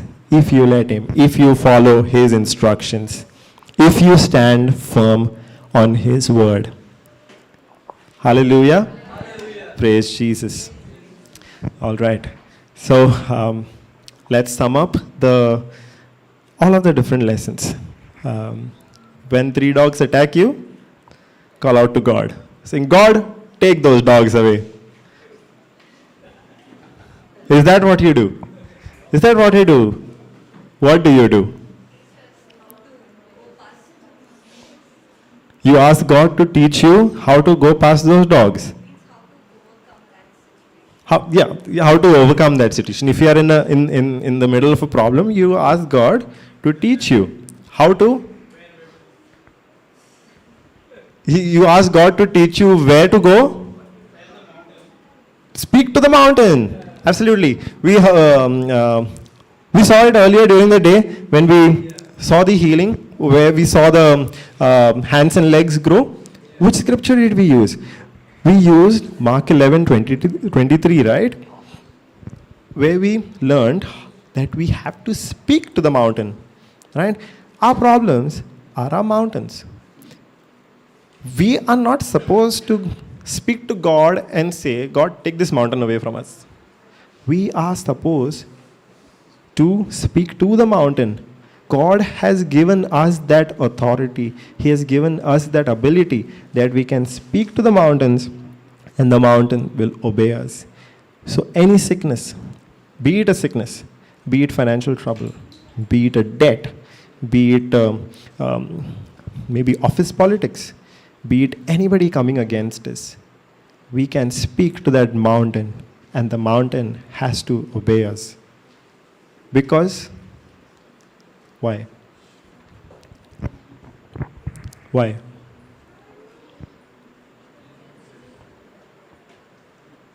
Why should the mountain obey us? Because the authority is given to us. Because God, in his redemption for us, has given us that authority that we can now once again rule. We were designed to have dominion, and now we can exercise it. Hallelujah. Hallelujah. So when we are faced with problems, first of all, if we follow King Jehoshaphat's example, we praise God. We magnify God. Yeah? We make God bigger than our problems. What do? We make God bigger than our problems. The same thing was done by King David, right? When he went to fight against Goliath. What did he do? This is another beautiful story. I have time, right? Okay. Oh, okay. Okay, can we do, can we have 1 Samuel 17?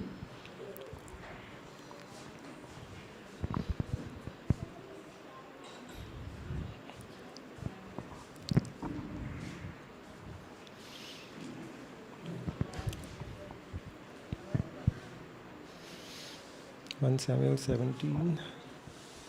Can we go to 30? Okay, let me give a context, then we'll go to verse 37, okay? Now, in this is 1 Samuel. In 1 Samuel chapter 17, this is the story of how Goliath is coming against Israelites. This is at the time when Saul was the king of Israel, and David was just a shepherd. He had not become a king at that time. So Goliath, from the kingdom of the Philistines, he's coming against, he's taunting Israelites, he's saying, I'm going to kill you, and he's threatening them. So now the Israelites, King Saul is trying to find a solution to this very giant problem. Who goes to fight against Goliath? Is it the best of the warriors from King Saul's army? No, right? A shepherd boy. What is a shepherd?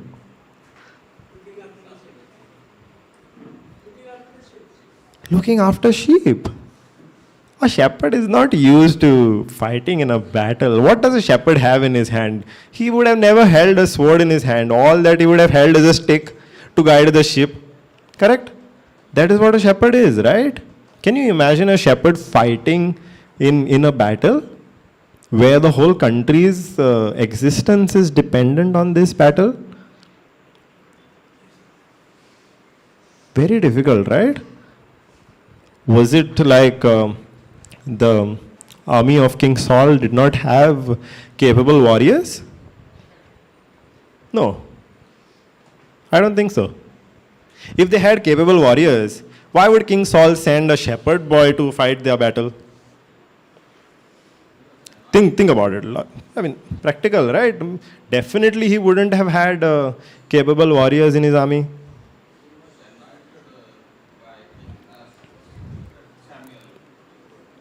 He wasn't. Who?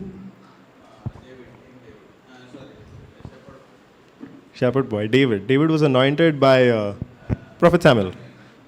But he wasn't the king yet, no. No. You mean king, the Spirit of the Lord was not with the king and he was with the shepherd boy? How is that possible? Who is higher, king or a shepherd boy? King, right? Obviously the king. So who would the Holy Spirit favor? The king or the shepherd boy? Shepherd boy was favored by the Holy Spirit. How do we know that? Sorry?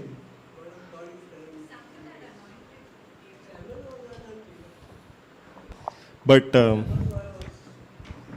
now, is that what gave David the victory then?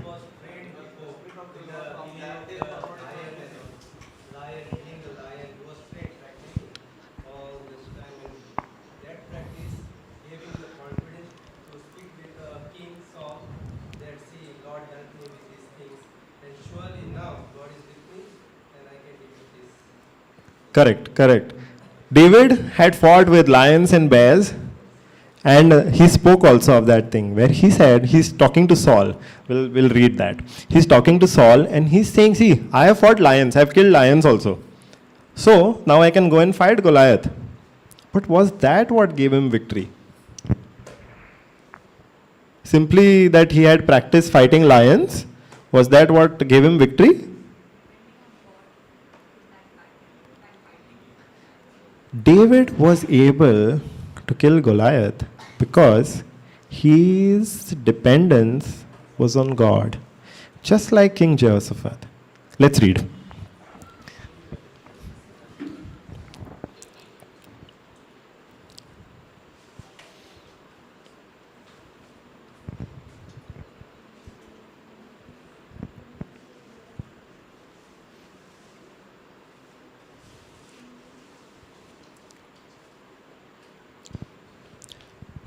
Okay, now they have tried to, the army of Saul, or rather Saul has tried to appoint different people from the army. They have all failed.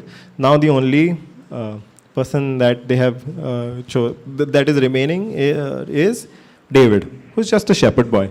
So he's getting ready.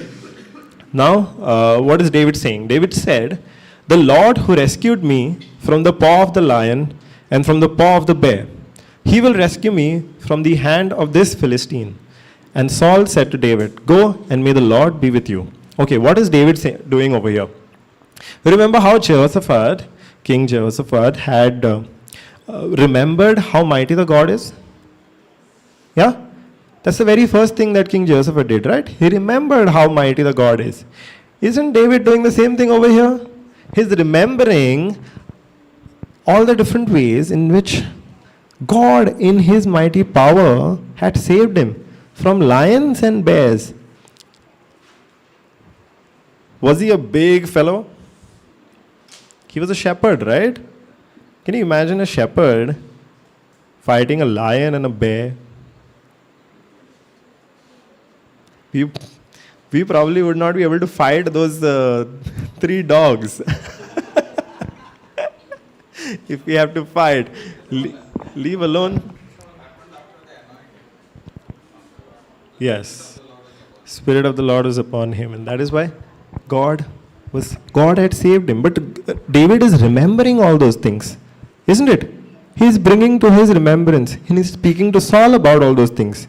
That God saved me. It is the same God who saved me from the paws of the lion and the bear. And Saul says, "Go.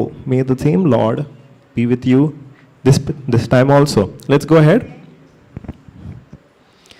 Then Saul dressed David in his garments and put a bronze helmet on his head and put a coat of mail armor on him.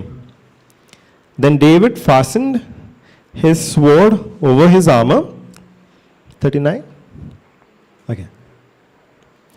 Then David fastened his sword over his armor and tried to walk, but he could not, because he was not used to them. What is happening over here?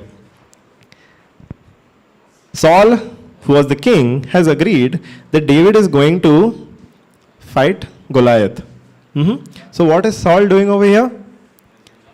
Dressing up David in battle armor, the armor of soldiers, right?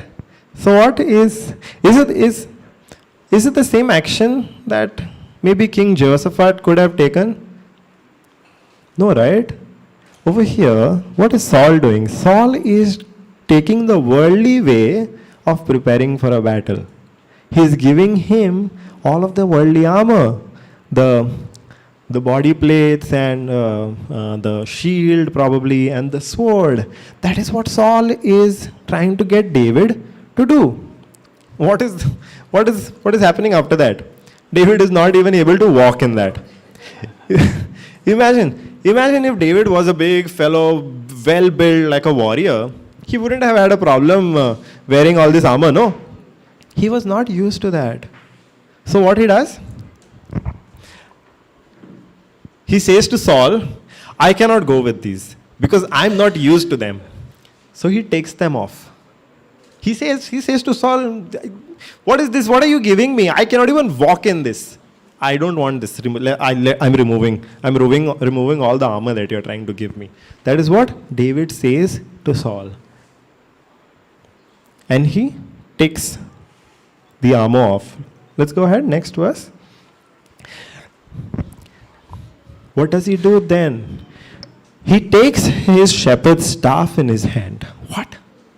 He gives up a sword and takes his shepherd's staff? What? Looks like David is also like King Jehoshaphat, gone mad, proclaiming fast before the battle and stuff like that. Is that the case? Were they mad to take these kind of actions? No, right? Why are they taking these kind of actions? Because they are able to trust God to such an extent that the actions that they are taking might seem like foolishness to people. But where is their trust? Their trust is on God. They're not relying on their own strength, right? They're not relying on the strength to fight whatever battles come in their life. What are they standing on? The Word of God. How do we know David is standing on the Word of God? Just like King Jehoshaphat, David is also standing on the Word of God. How? Let's read. Then he took his shepherd's staff in his hand and chose for himself 5 smooth stones out of the stream bed and put them in his shepherd's bag. So he's not even taking like a proper thing. He's taking a shepherd's staff and a shepherd's bag, and in that put very small stones. With his sling in his hand, he approached the Philistine. What does he approach the Philistine with? A sling. How many of you all have tried to, to pluck mangoes with a slingshot? 1, 2. How? Okay. Tried, no? Were you successful? How many times, how many mangoes have you got? Did every shot become successful? No, right? We had to try so many times, probably 20, 30 times. Yeah? No? Your shot would have been, your accuracy would have been very good, brother. 15 times, okay. 10 times at least. Lefty is a little more accurate. But how many stones does David have? 5. And he has Goliath in front of him. What is he even thinking? He has Goliath, a giant, and he's carrying 5 stones. I don't know what is happening with David. Let's read. The Philistine came and approached David with his shield bearer in front of him. What is a shield bearer? Can we go to KJV, brother? Let's see what a shield bearer is.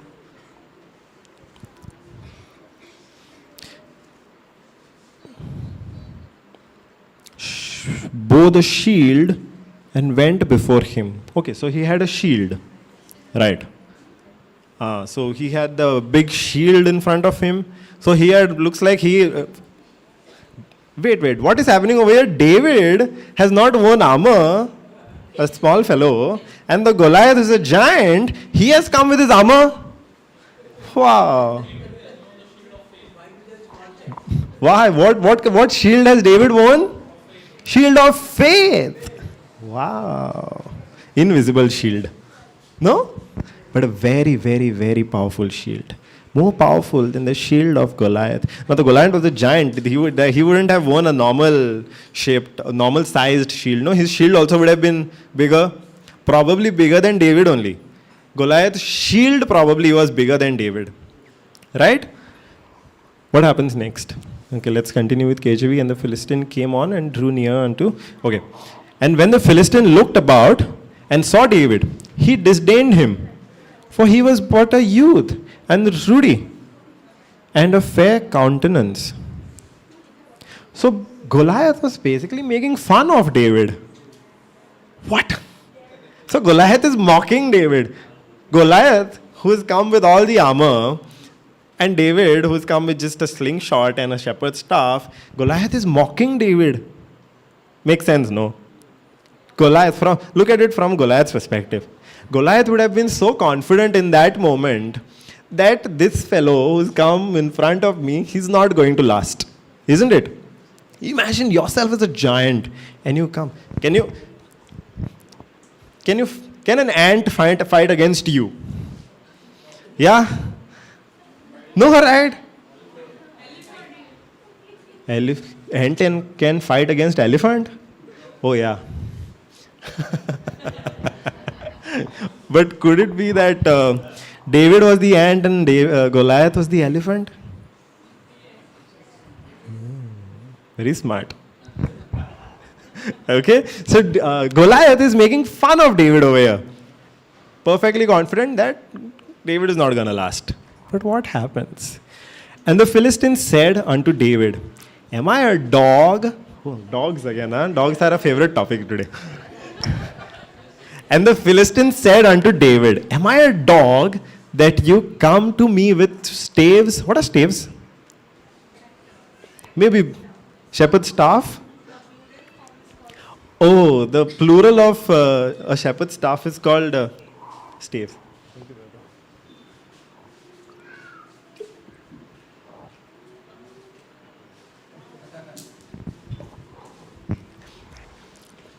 So this is what Goliath is saying to David, mocking him. Am I a dog that you have come to me with staves, all those sticks?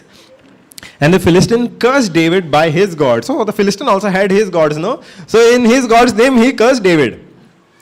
Now over here, what is David doing? David is relying on his God. And his God, we know, is our God.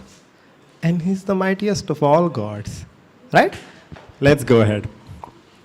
And the Philistine said to David, come to me, and I will give thy flesh unto the fowls of the air, and to the beasts of the field. He's threatening David now. Huh? First he started mocking, now he's threatening David. Come to me, I'm going to kill you. Next, verse 45. Then said David to the Philistine, thou come to me with a sword, and with a spear, and with a shield. But I come to thee in the name of the host, the God of the armies of Israel, whom thou hast defied. Now in this particular verse, we see what is in David's mind. Here, compare the two weapons. What is David saying? He's saying to Goliath, you come to me with a sword, with a spear, and a shield. Those were the weapons of Goliath. Aren't they? On the opposite side, what were the weapons of David? 5 stones? 5 stones and a sling? But that is not how David is looking at it. David is not looking at those 5 stones and that sling and the stave as his weapon. No, no, no, no, no. David is saying his weapon is the name of the Lord. Hallelujah. What a mighty truth.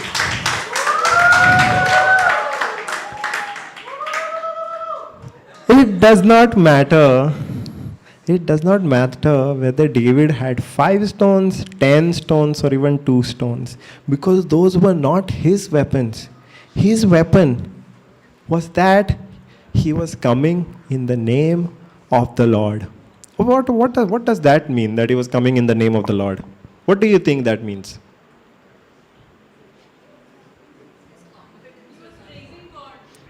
He was praising. He was confidently praising God, yeah? The presence of the Lord with him, yes, yeah, definitely. He knew that God had already given him victory. Why? Before he knew that because he was saved before. Let's go back to Jehoshaphat. You remember Jehoshaphat had said, now these people are coming against us to drive us out of our inheritance from you. You remember Jehoshaphat said that? He told God that these 3 kingdoms, they're not coming for our riches or anything. They're coming to drive us out of what is rightfully ours, what God has given them. Same thing David is doing. What is Goliath coming against? Goliath is coming against Israel. What is Israel? It is the land that God had given them, right? So the confidence of David is not that he was standing on the promise of God. He was standing that God will defend what God had given them. And that is the meaning of David saying, I come in the name of the Lord, as a rightful representative of God, whom you have defied. Is David saying, who was the king? Saul was the king, right? David could have said, I come as a representative of Saul. He did not say that. Goliath was, in the natural, it could have looked like Goliath was going against Saul, because Saul was the king. That is not how David saw it. Who was David's king? God.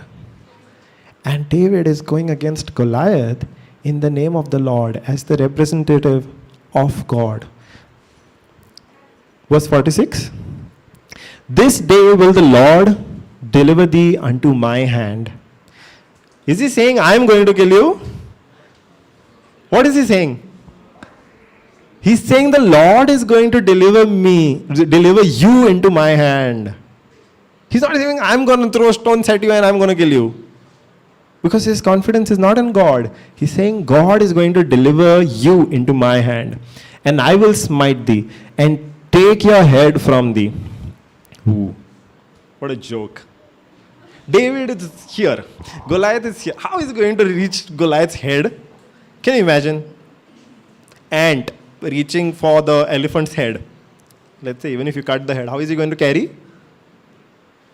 But that is not what David's battle is, right? It's not he who is fighting it. It's just like King Jehoshaphat. He did not know how he is going to get victory. Just that he knew God through God. Because God was fighting, the victory was assured.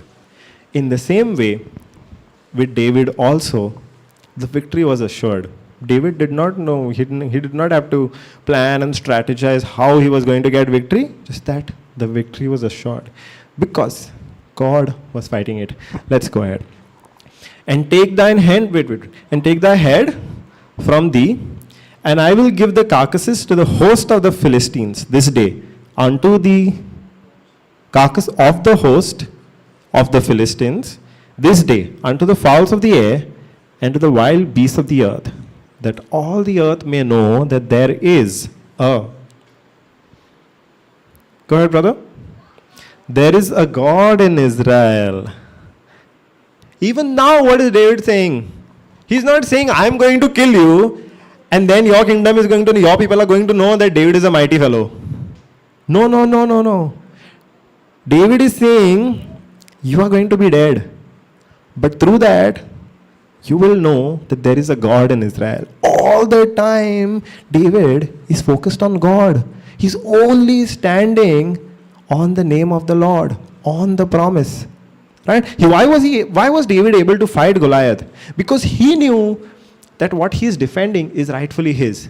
Because God had given him. How would David know? Through the word, right? The word that was passed on through prophets, through generations. That is how David would have known that what he is defending is rightfully his. And he's saying that through the death of Goliath, everybody will know that there is a God in Israel. And all this assembly shall know that the Lord saves, not with sword and spear. For the battle is the Lord's, and will give you into our hands. What is David saying over here? Whose battle is it? David was sure of this right from the beginning, that the battle is not his, it is the Lord's. And how did he fight the battle? And it came to pass, when the Philistine arose and came and drew near to meet David, that David hasted and ran toward the army to meet the Philistine. So now David is running toward the army, okay? Very confident. And David put his hand in his bag and took from there a stone and slang it and smote the Philistine in his forehead, that the stone sunk into his forehead, and he fell upon his face to the earth. Over here, how many stones he had carried? How many were used? What is the conclusion of the story? It does not matter how many stones you have. It is not with your own strength that you're going to win this battle. Even if, imagine a big fellow, the stones that he would have, it wouldn't have been like these big stones, no? They wouldn't have fit in his bag. They had to be small stones. Out of that, one he takes and slings it and hits the giant on his forehead, and with one shot, in one shot, mango also does not fall.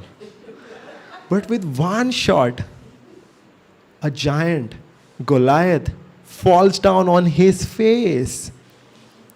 What happens sometimes when you hit somebody, you fall behind, no? How did Goliath fall on his face? And through this, what do we come to know? What did David say? That through the death of Goliath, through this victory, everybody will know that God, there is a God in Israel. And this is a mighty God. Hallelujah. Now, is this the same God that we have? We have seen King Jehoshaphat. We have seen David. What did they do?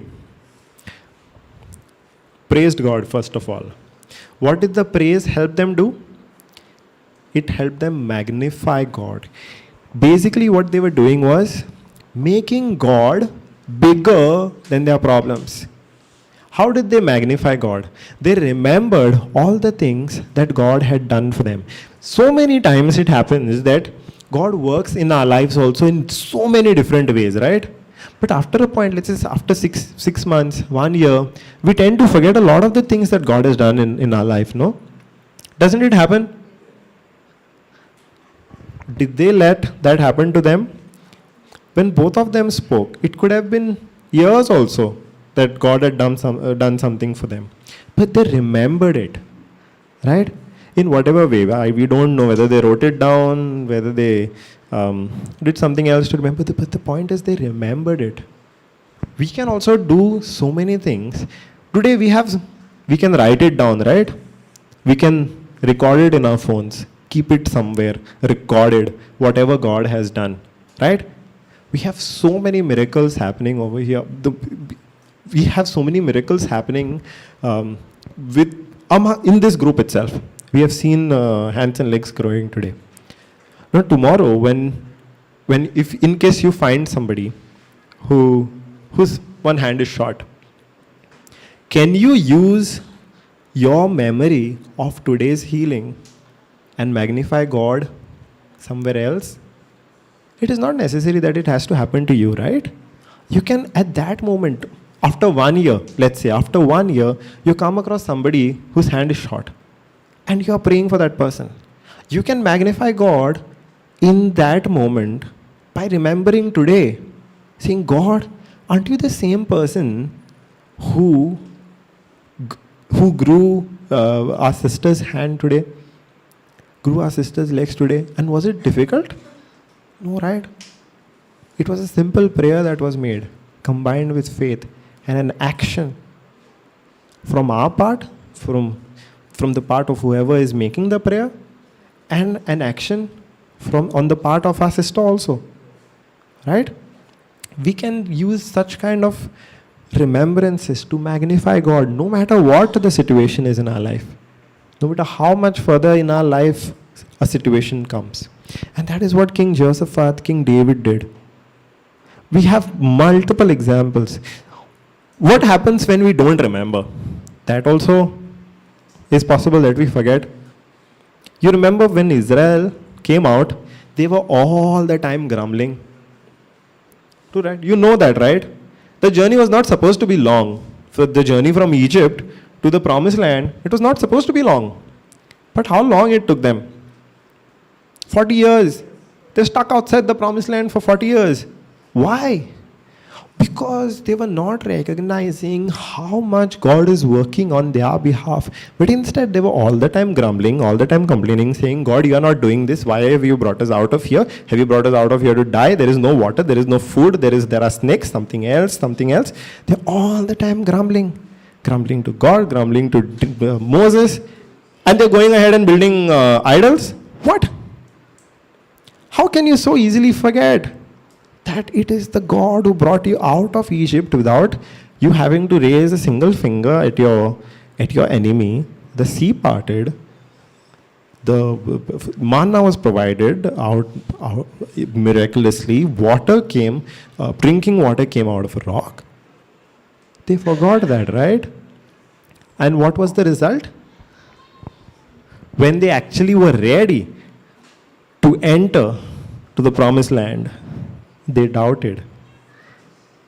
They said, no, we cannot. They also saw giants over there. You saw the difference? They also saw giants in the promised land. And what was their response? The same response as David, saying, Arey, giants, cannot stand against us. Let's go march, giants are going to fall.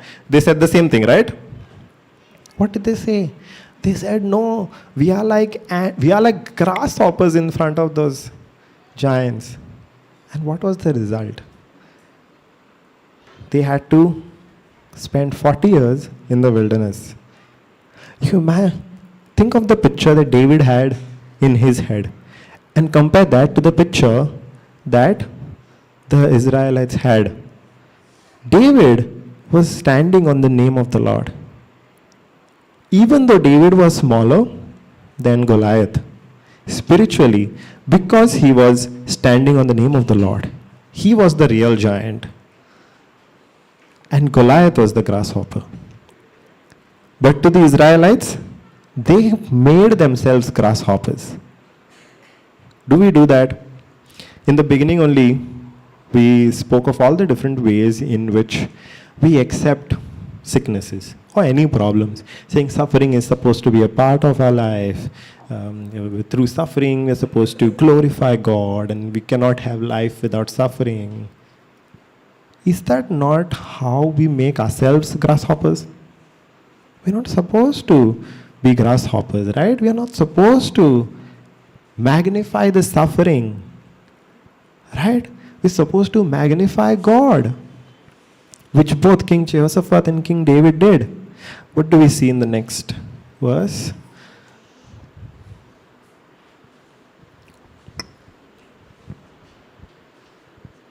Even further?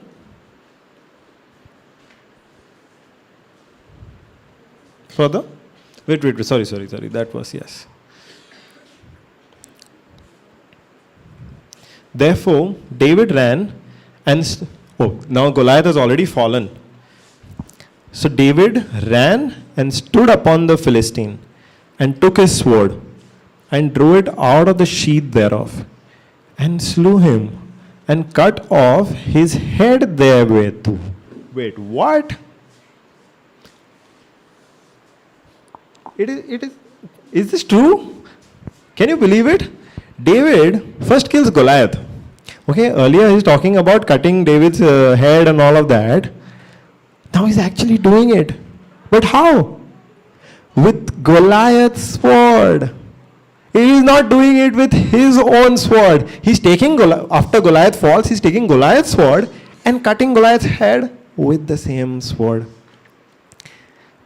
This is why he did not have to carry any weapons. This is the power of standing on the name of the Lord, because God makes the victory possible. Right? So many times we plan to fight our battles in so many different ways. We strategize, we form our own army, we'll tell so many people, I have this problem, I have that problem, and you please help me in this way, that way. We form that army. But so many times it does not work, right? In fact, it backfires. But again and again, we are seeing that if only we stand on the word of God, that promise of God, then our victory is assured. Hallelujah. Our victory, we don't have to form worldly strategies. No matter how complex and how advanced those strategies may be, they still cannot guarantee us the victory that relying on the word of God guarantees us. Hallelujah. And when the Philistines saw their champion was dead, they fled.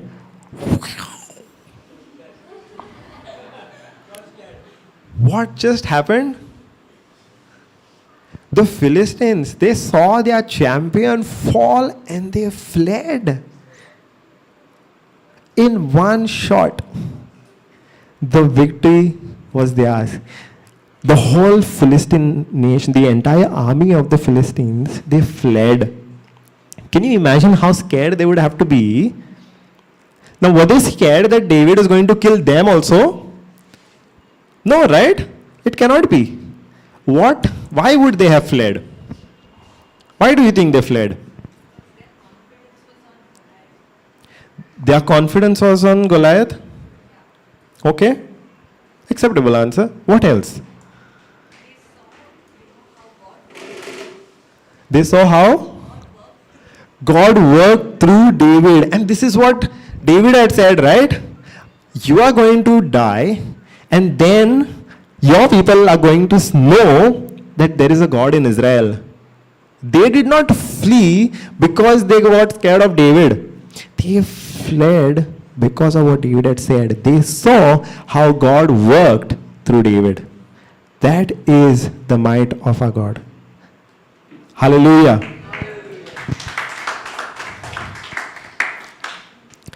Now, how are we going to remember all of the victories that God gives us?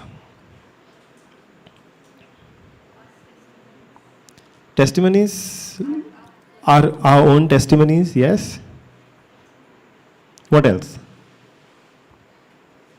Can it happen that we have, even though we remember, right? Even we remember all of the things that God has done for us. Can we still falter? Yeah? Can we think of any example in the Bible that this has happened? Where, let's say, in the New Testament. Beautiful. I was getting to Peter. Peter is a beautiful example where he faltered so many times. Right? He was always with Jesus, very close to Jesus. He saw Jesus do so many miracles. The calming of the storm, the multiplication of the loaves, the hundreds of healings that Jesus did. Peter himself went out and with the authority that Jesus gave him, and he himself healed so many people. But at different intervals, we see Peter failing. Let's take one example, okay, where we see Peter faltering, and let's figure out what the problem was.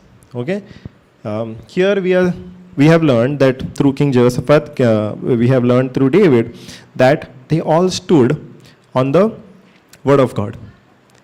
They surrendered the battle to God. They acknowledged that they are not the ones fighting the battle, that it is God who's fighting the battle. Let's remember that. Okay. They acknowledged that God is fighting the battle. They magnified God, made God bigger than the problem. They stood on the word of God, the promise of God. Right? Let's remember those. And let's look at now what is happening in the New Testament. Brother, give me Matthew 14. Matthew 14 verse 20.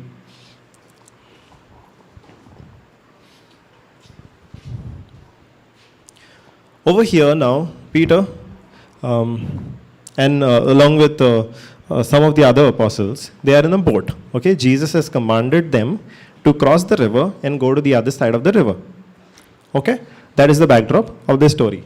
Now they are in the middle. They are in the middle of the river, the sea, and they come across a storm. There is a fierce storm. Okay, and they are stuck in that storm. Let's read what happens after that. Brother, go ahead. Over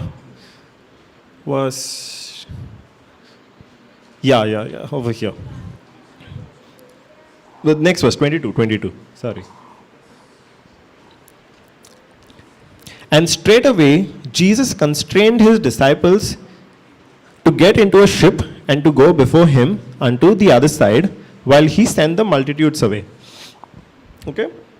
Now Jesus is telling the apostles, get into the ship, cross the sea, and I'll see you on the other side. Okay? What happens next? And when he had sent the multitudes away, he went up into a mountain apart to pray. And when the evening was come, he was there alone. So Jesus sends the apostles away, and he goes to the mountain to pray. He is alone over there.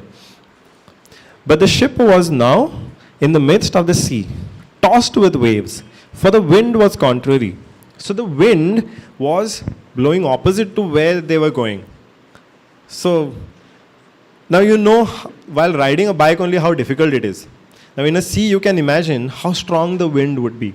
And the wind is opposite. You're going this way and the wind is blowing that way. There's so much of opposite force that you cannot go ahead, right? So the apostles also in the ship find themselves in the same situation. Verse 25. And in the fourth watch of the night, Jesus went unto them, walking on the sea. What? They are in the ship. Jesus had stayed behind, gone up to a mountain. He was alone over there praying, and now he's walking to them on the sea. How is that possible? How did he come to them? And when the walking on the sea, he did not have like a secret ship kept for him behind that he could take. He went to them walking. Wow, such a mighty sight to see, no? You see, they were calling Jesus Rabbi. They were calling him Rabbi, Guruji in our language. They were his disciples. To see your rabbi walking on the sea, wouldn't that be a marvelous sight? Yes, no? When we see miracles happening over here in front, we are learning from each other. When one of us prays and a miracle takes place, we feel wowed, right? We feel amazed. We start praising God. But what are they doing over here? Instead of feeling wowed, they get scared. Because they're saying somebody walking on water. How is that possible? It's impossible. And when the disciples saw him walking on the sea, they were troubled, saying, "It is a spirit." And they cried out for fear. They thought it was a ghost. What? They saw their rabbi, their teacher, walking on the sea, and they thought it was a ghost. Why? Because more than anything, they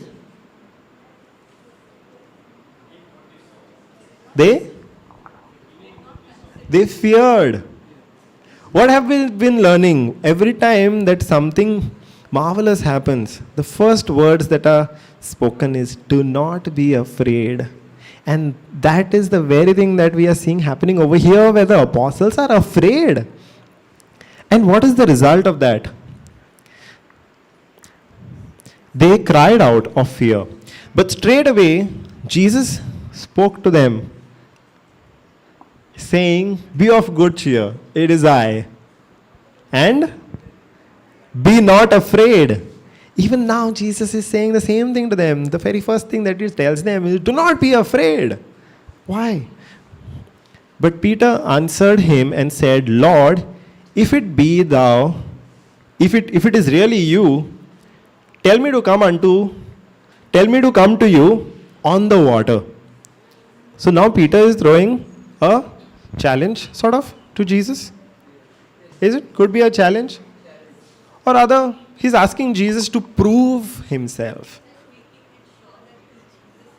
He's trying to make sure that it is Jesus only and not nobody else. Because they were thinking it's a ghost, right?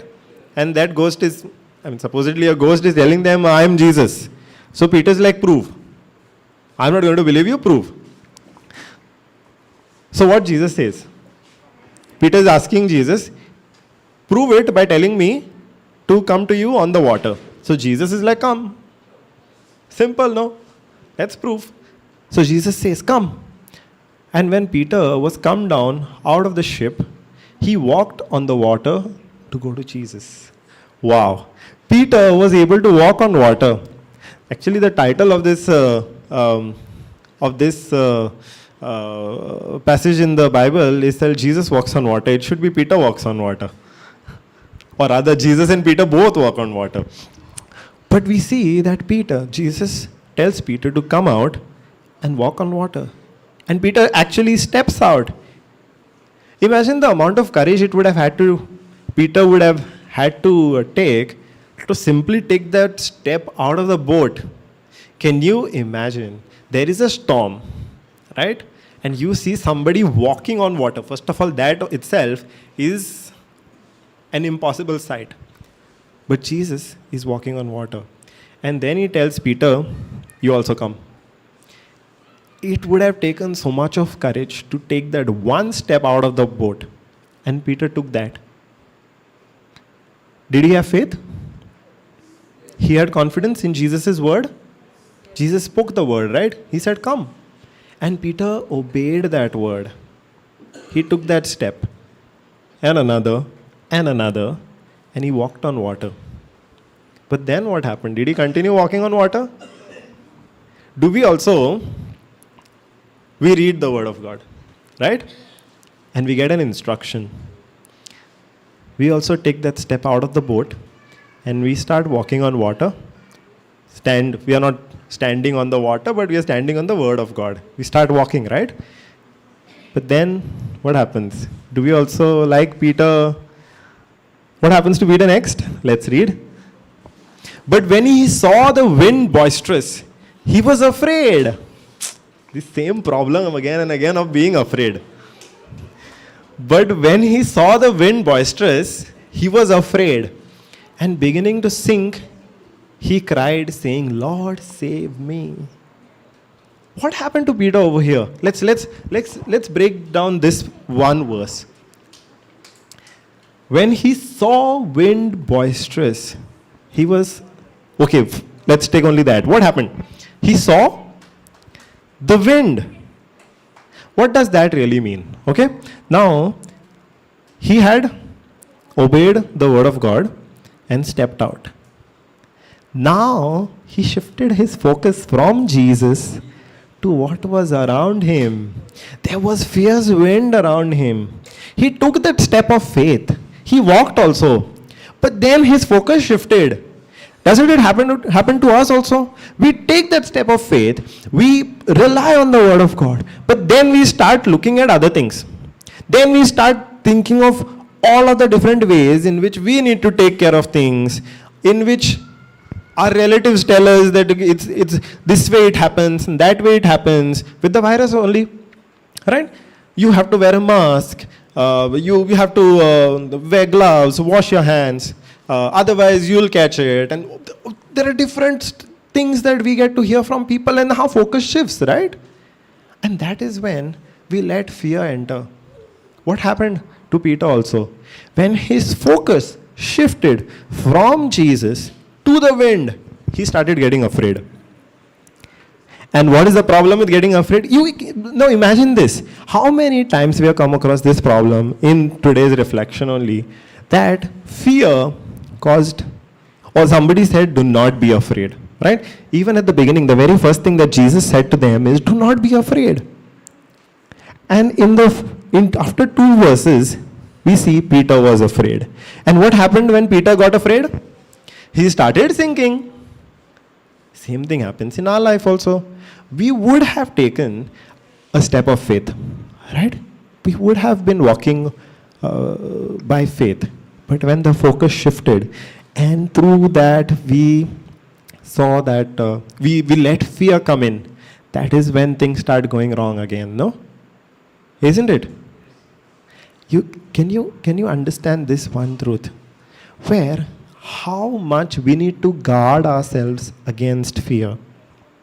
Because wherever there is fear, there is no place for faith. Fear short circuits faith.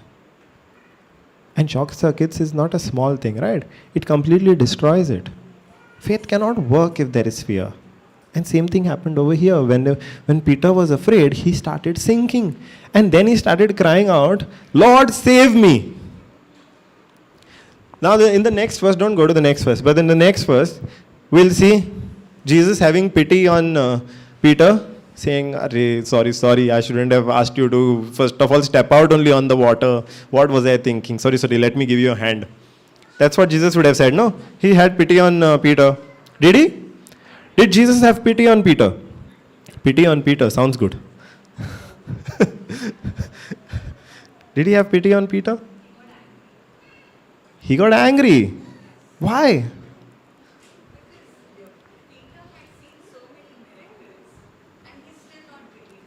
Peter had seen so many miracles and he is still not believing. You know when this episode happened? Brother, go to verse 21, please. You know when this episode happened? And they that had eaten were about 5,000 men, beside women and children.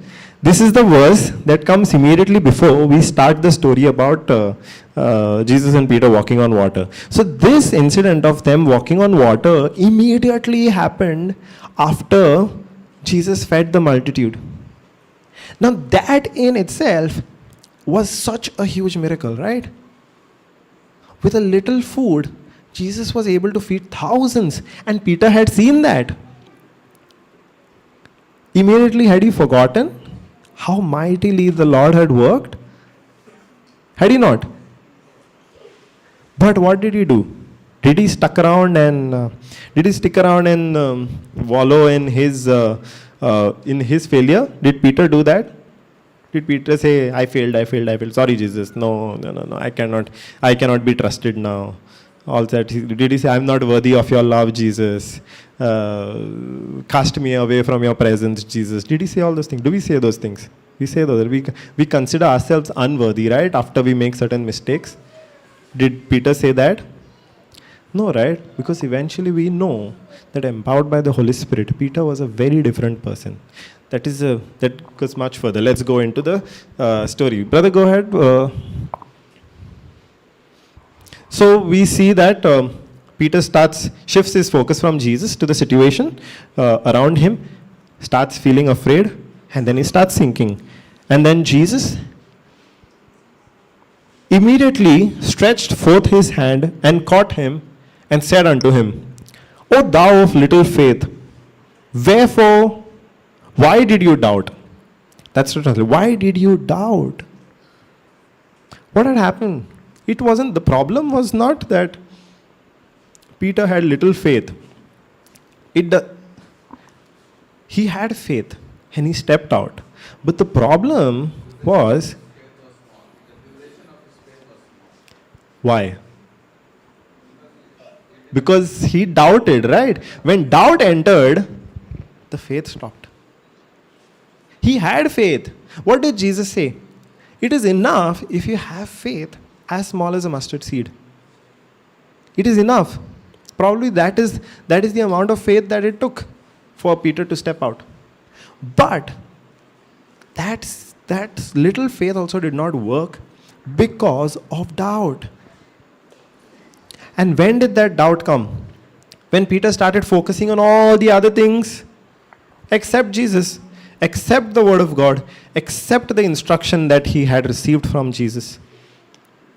When he started looking at the fierce wind. Same thing happens in our life also. When we shift, it does not take long to shift our focus, right? One single news article in the newspaper can shift our focus. We might be believing that we are in the secret place of the Most High Lord. Angels are encamping around us. No pestilence can strike us. No arrows of the enemy can come near us. But the next morning, you open the newspaper and you read, 50 people died of the virus in Goa. That one article can take your focus away from God and let fear come in. And then after that, we start wearing masks, we start carrying sanitizers. What are we then listening? What are we then listening to? The fear or the word of God? And when they were come into the ship, the wind ceased. When did the wind cease? As soon as Jesus, along with Peter, had come into the ship, the wind ceased. And another thing that happened was, then they that were in the ship came and worshipped him, saying, Of a truth, you are the Son of God. When Jesus came into the ship, they started worshipping him, saying, Lord, you are really the Son of God. And then immediately, one more thing happens, where the ship immediately reaches the shore. How long did it take for the ship to reach the shore?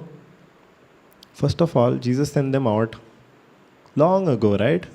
They were just stuck in the storm, right? Then they see Jesus walking on the water. So, amazing sight, right?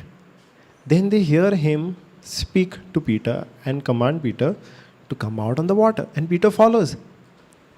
If I am one of the other apostles and I see Peter walking out on the water, I will be amazed, right? But then what Peter does? He shifts his focus, gets scared. And then Jesus says, why only did you doubt? That doubt, that little unbelief that comes, is what short-circuited Peter's faith. We have to guard our hearts against that unbelief.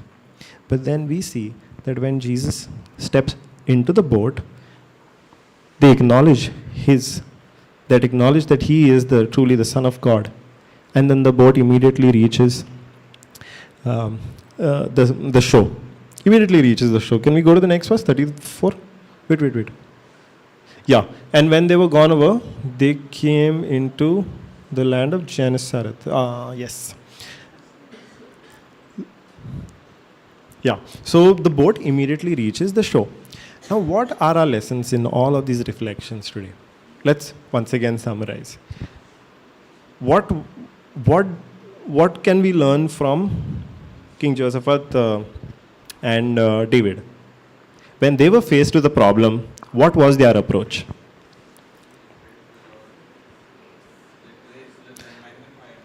Let's go step by step. What is the first thing that they did?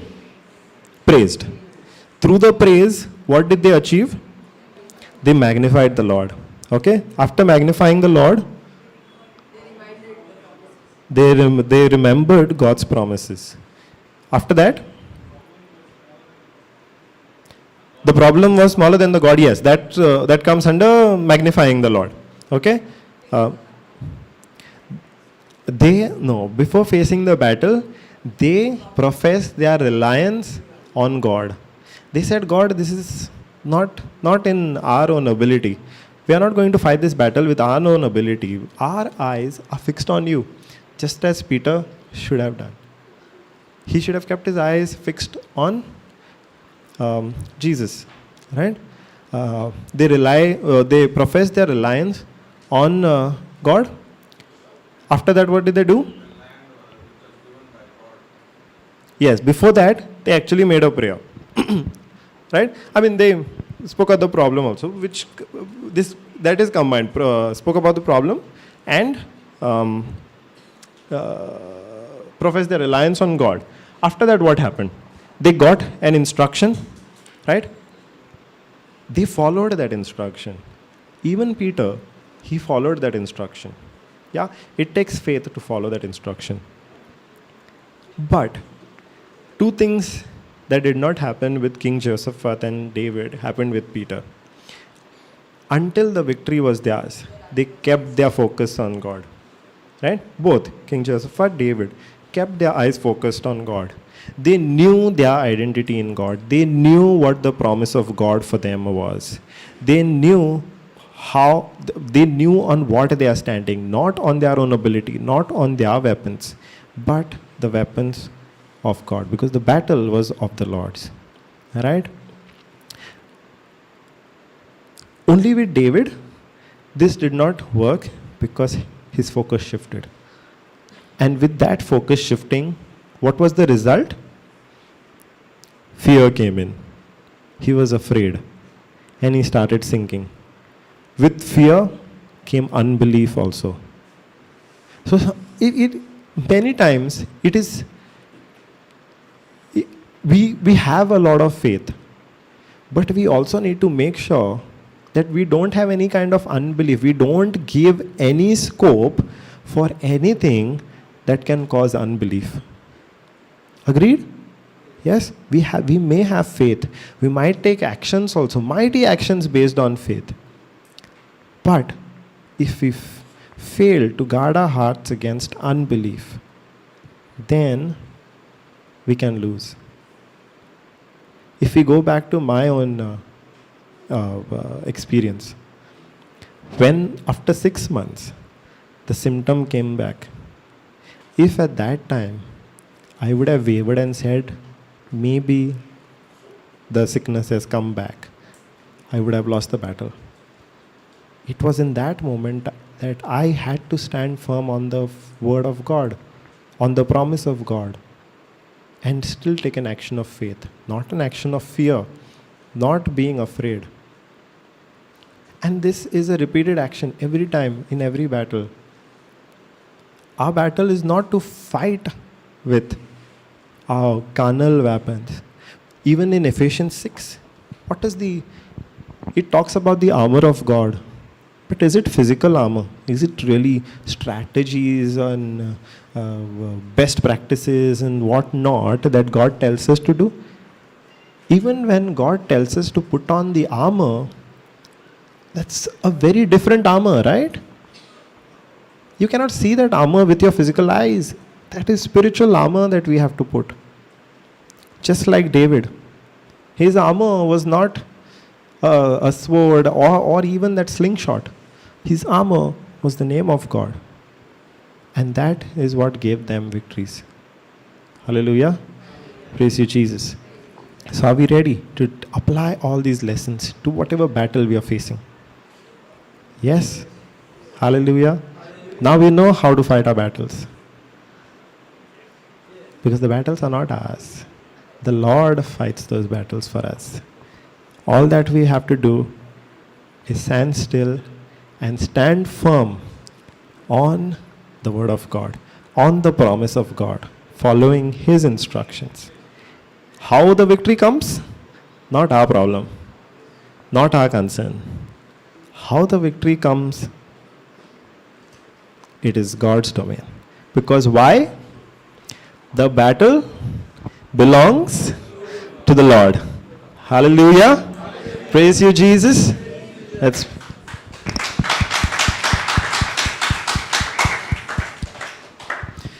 Abba Father, we thank you for revealing this truth to us, Abba Father, that you are a mighty defender and the battle is yours, Abba Father. And when you fight our battles for us, Abba Father, we know that our victory is guaranteed. We only have to stand firm on your faith, firm on your word, Abba Father, and only follow your instructions. Instructions that may sometimes seem foolish to our natural eyes. But when we stand firm on those, we obey those instructions, Abba Father, that we get from you.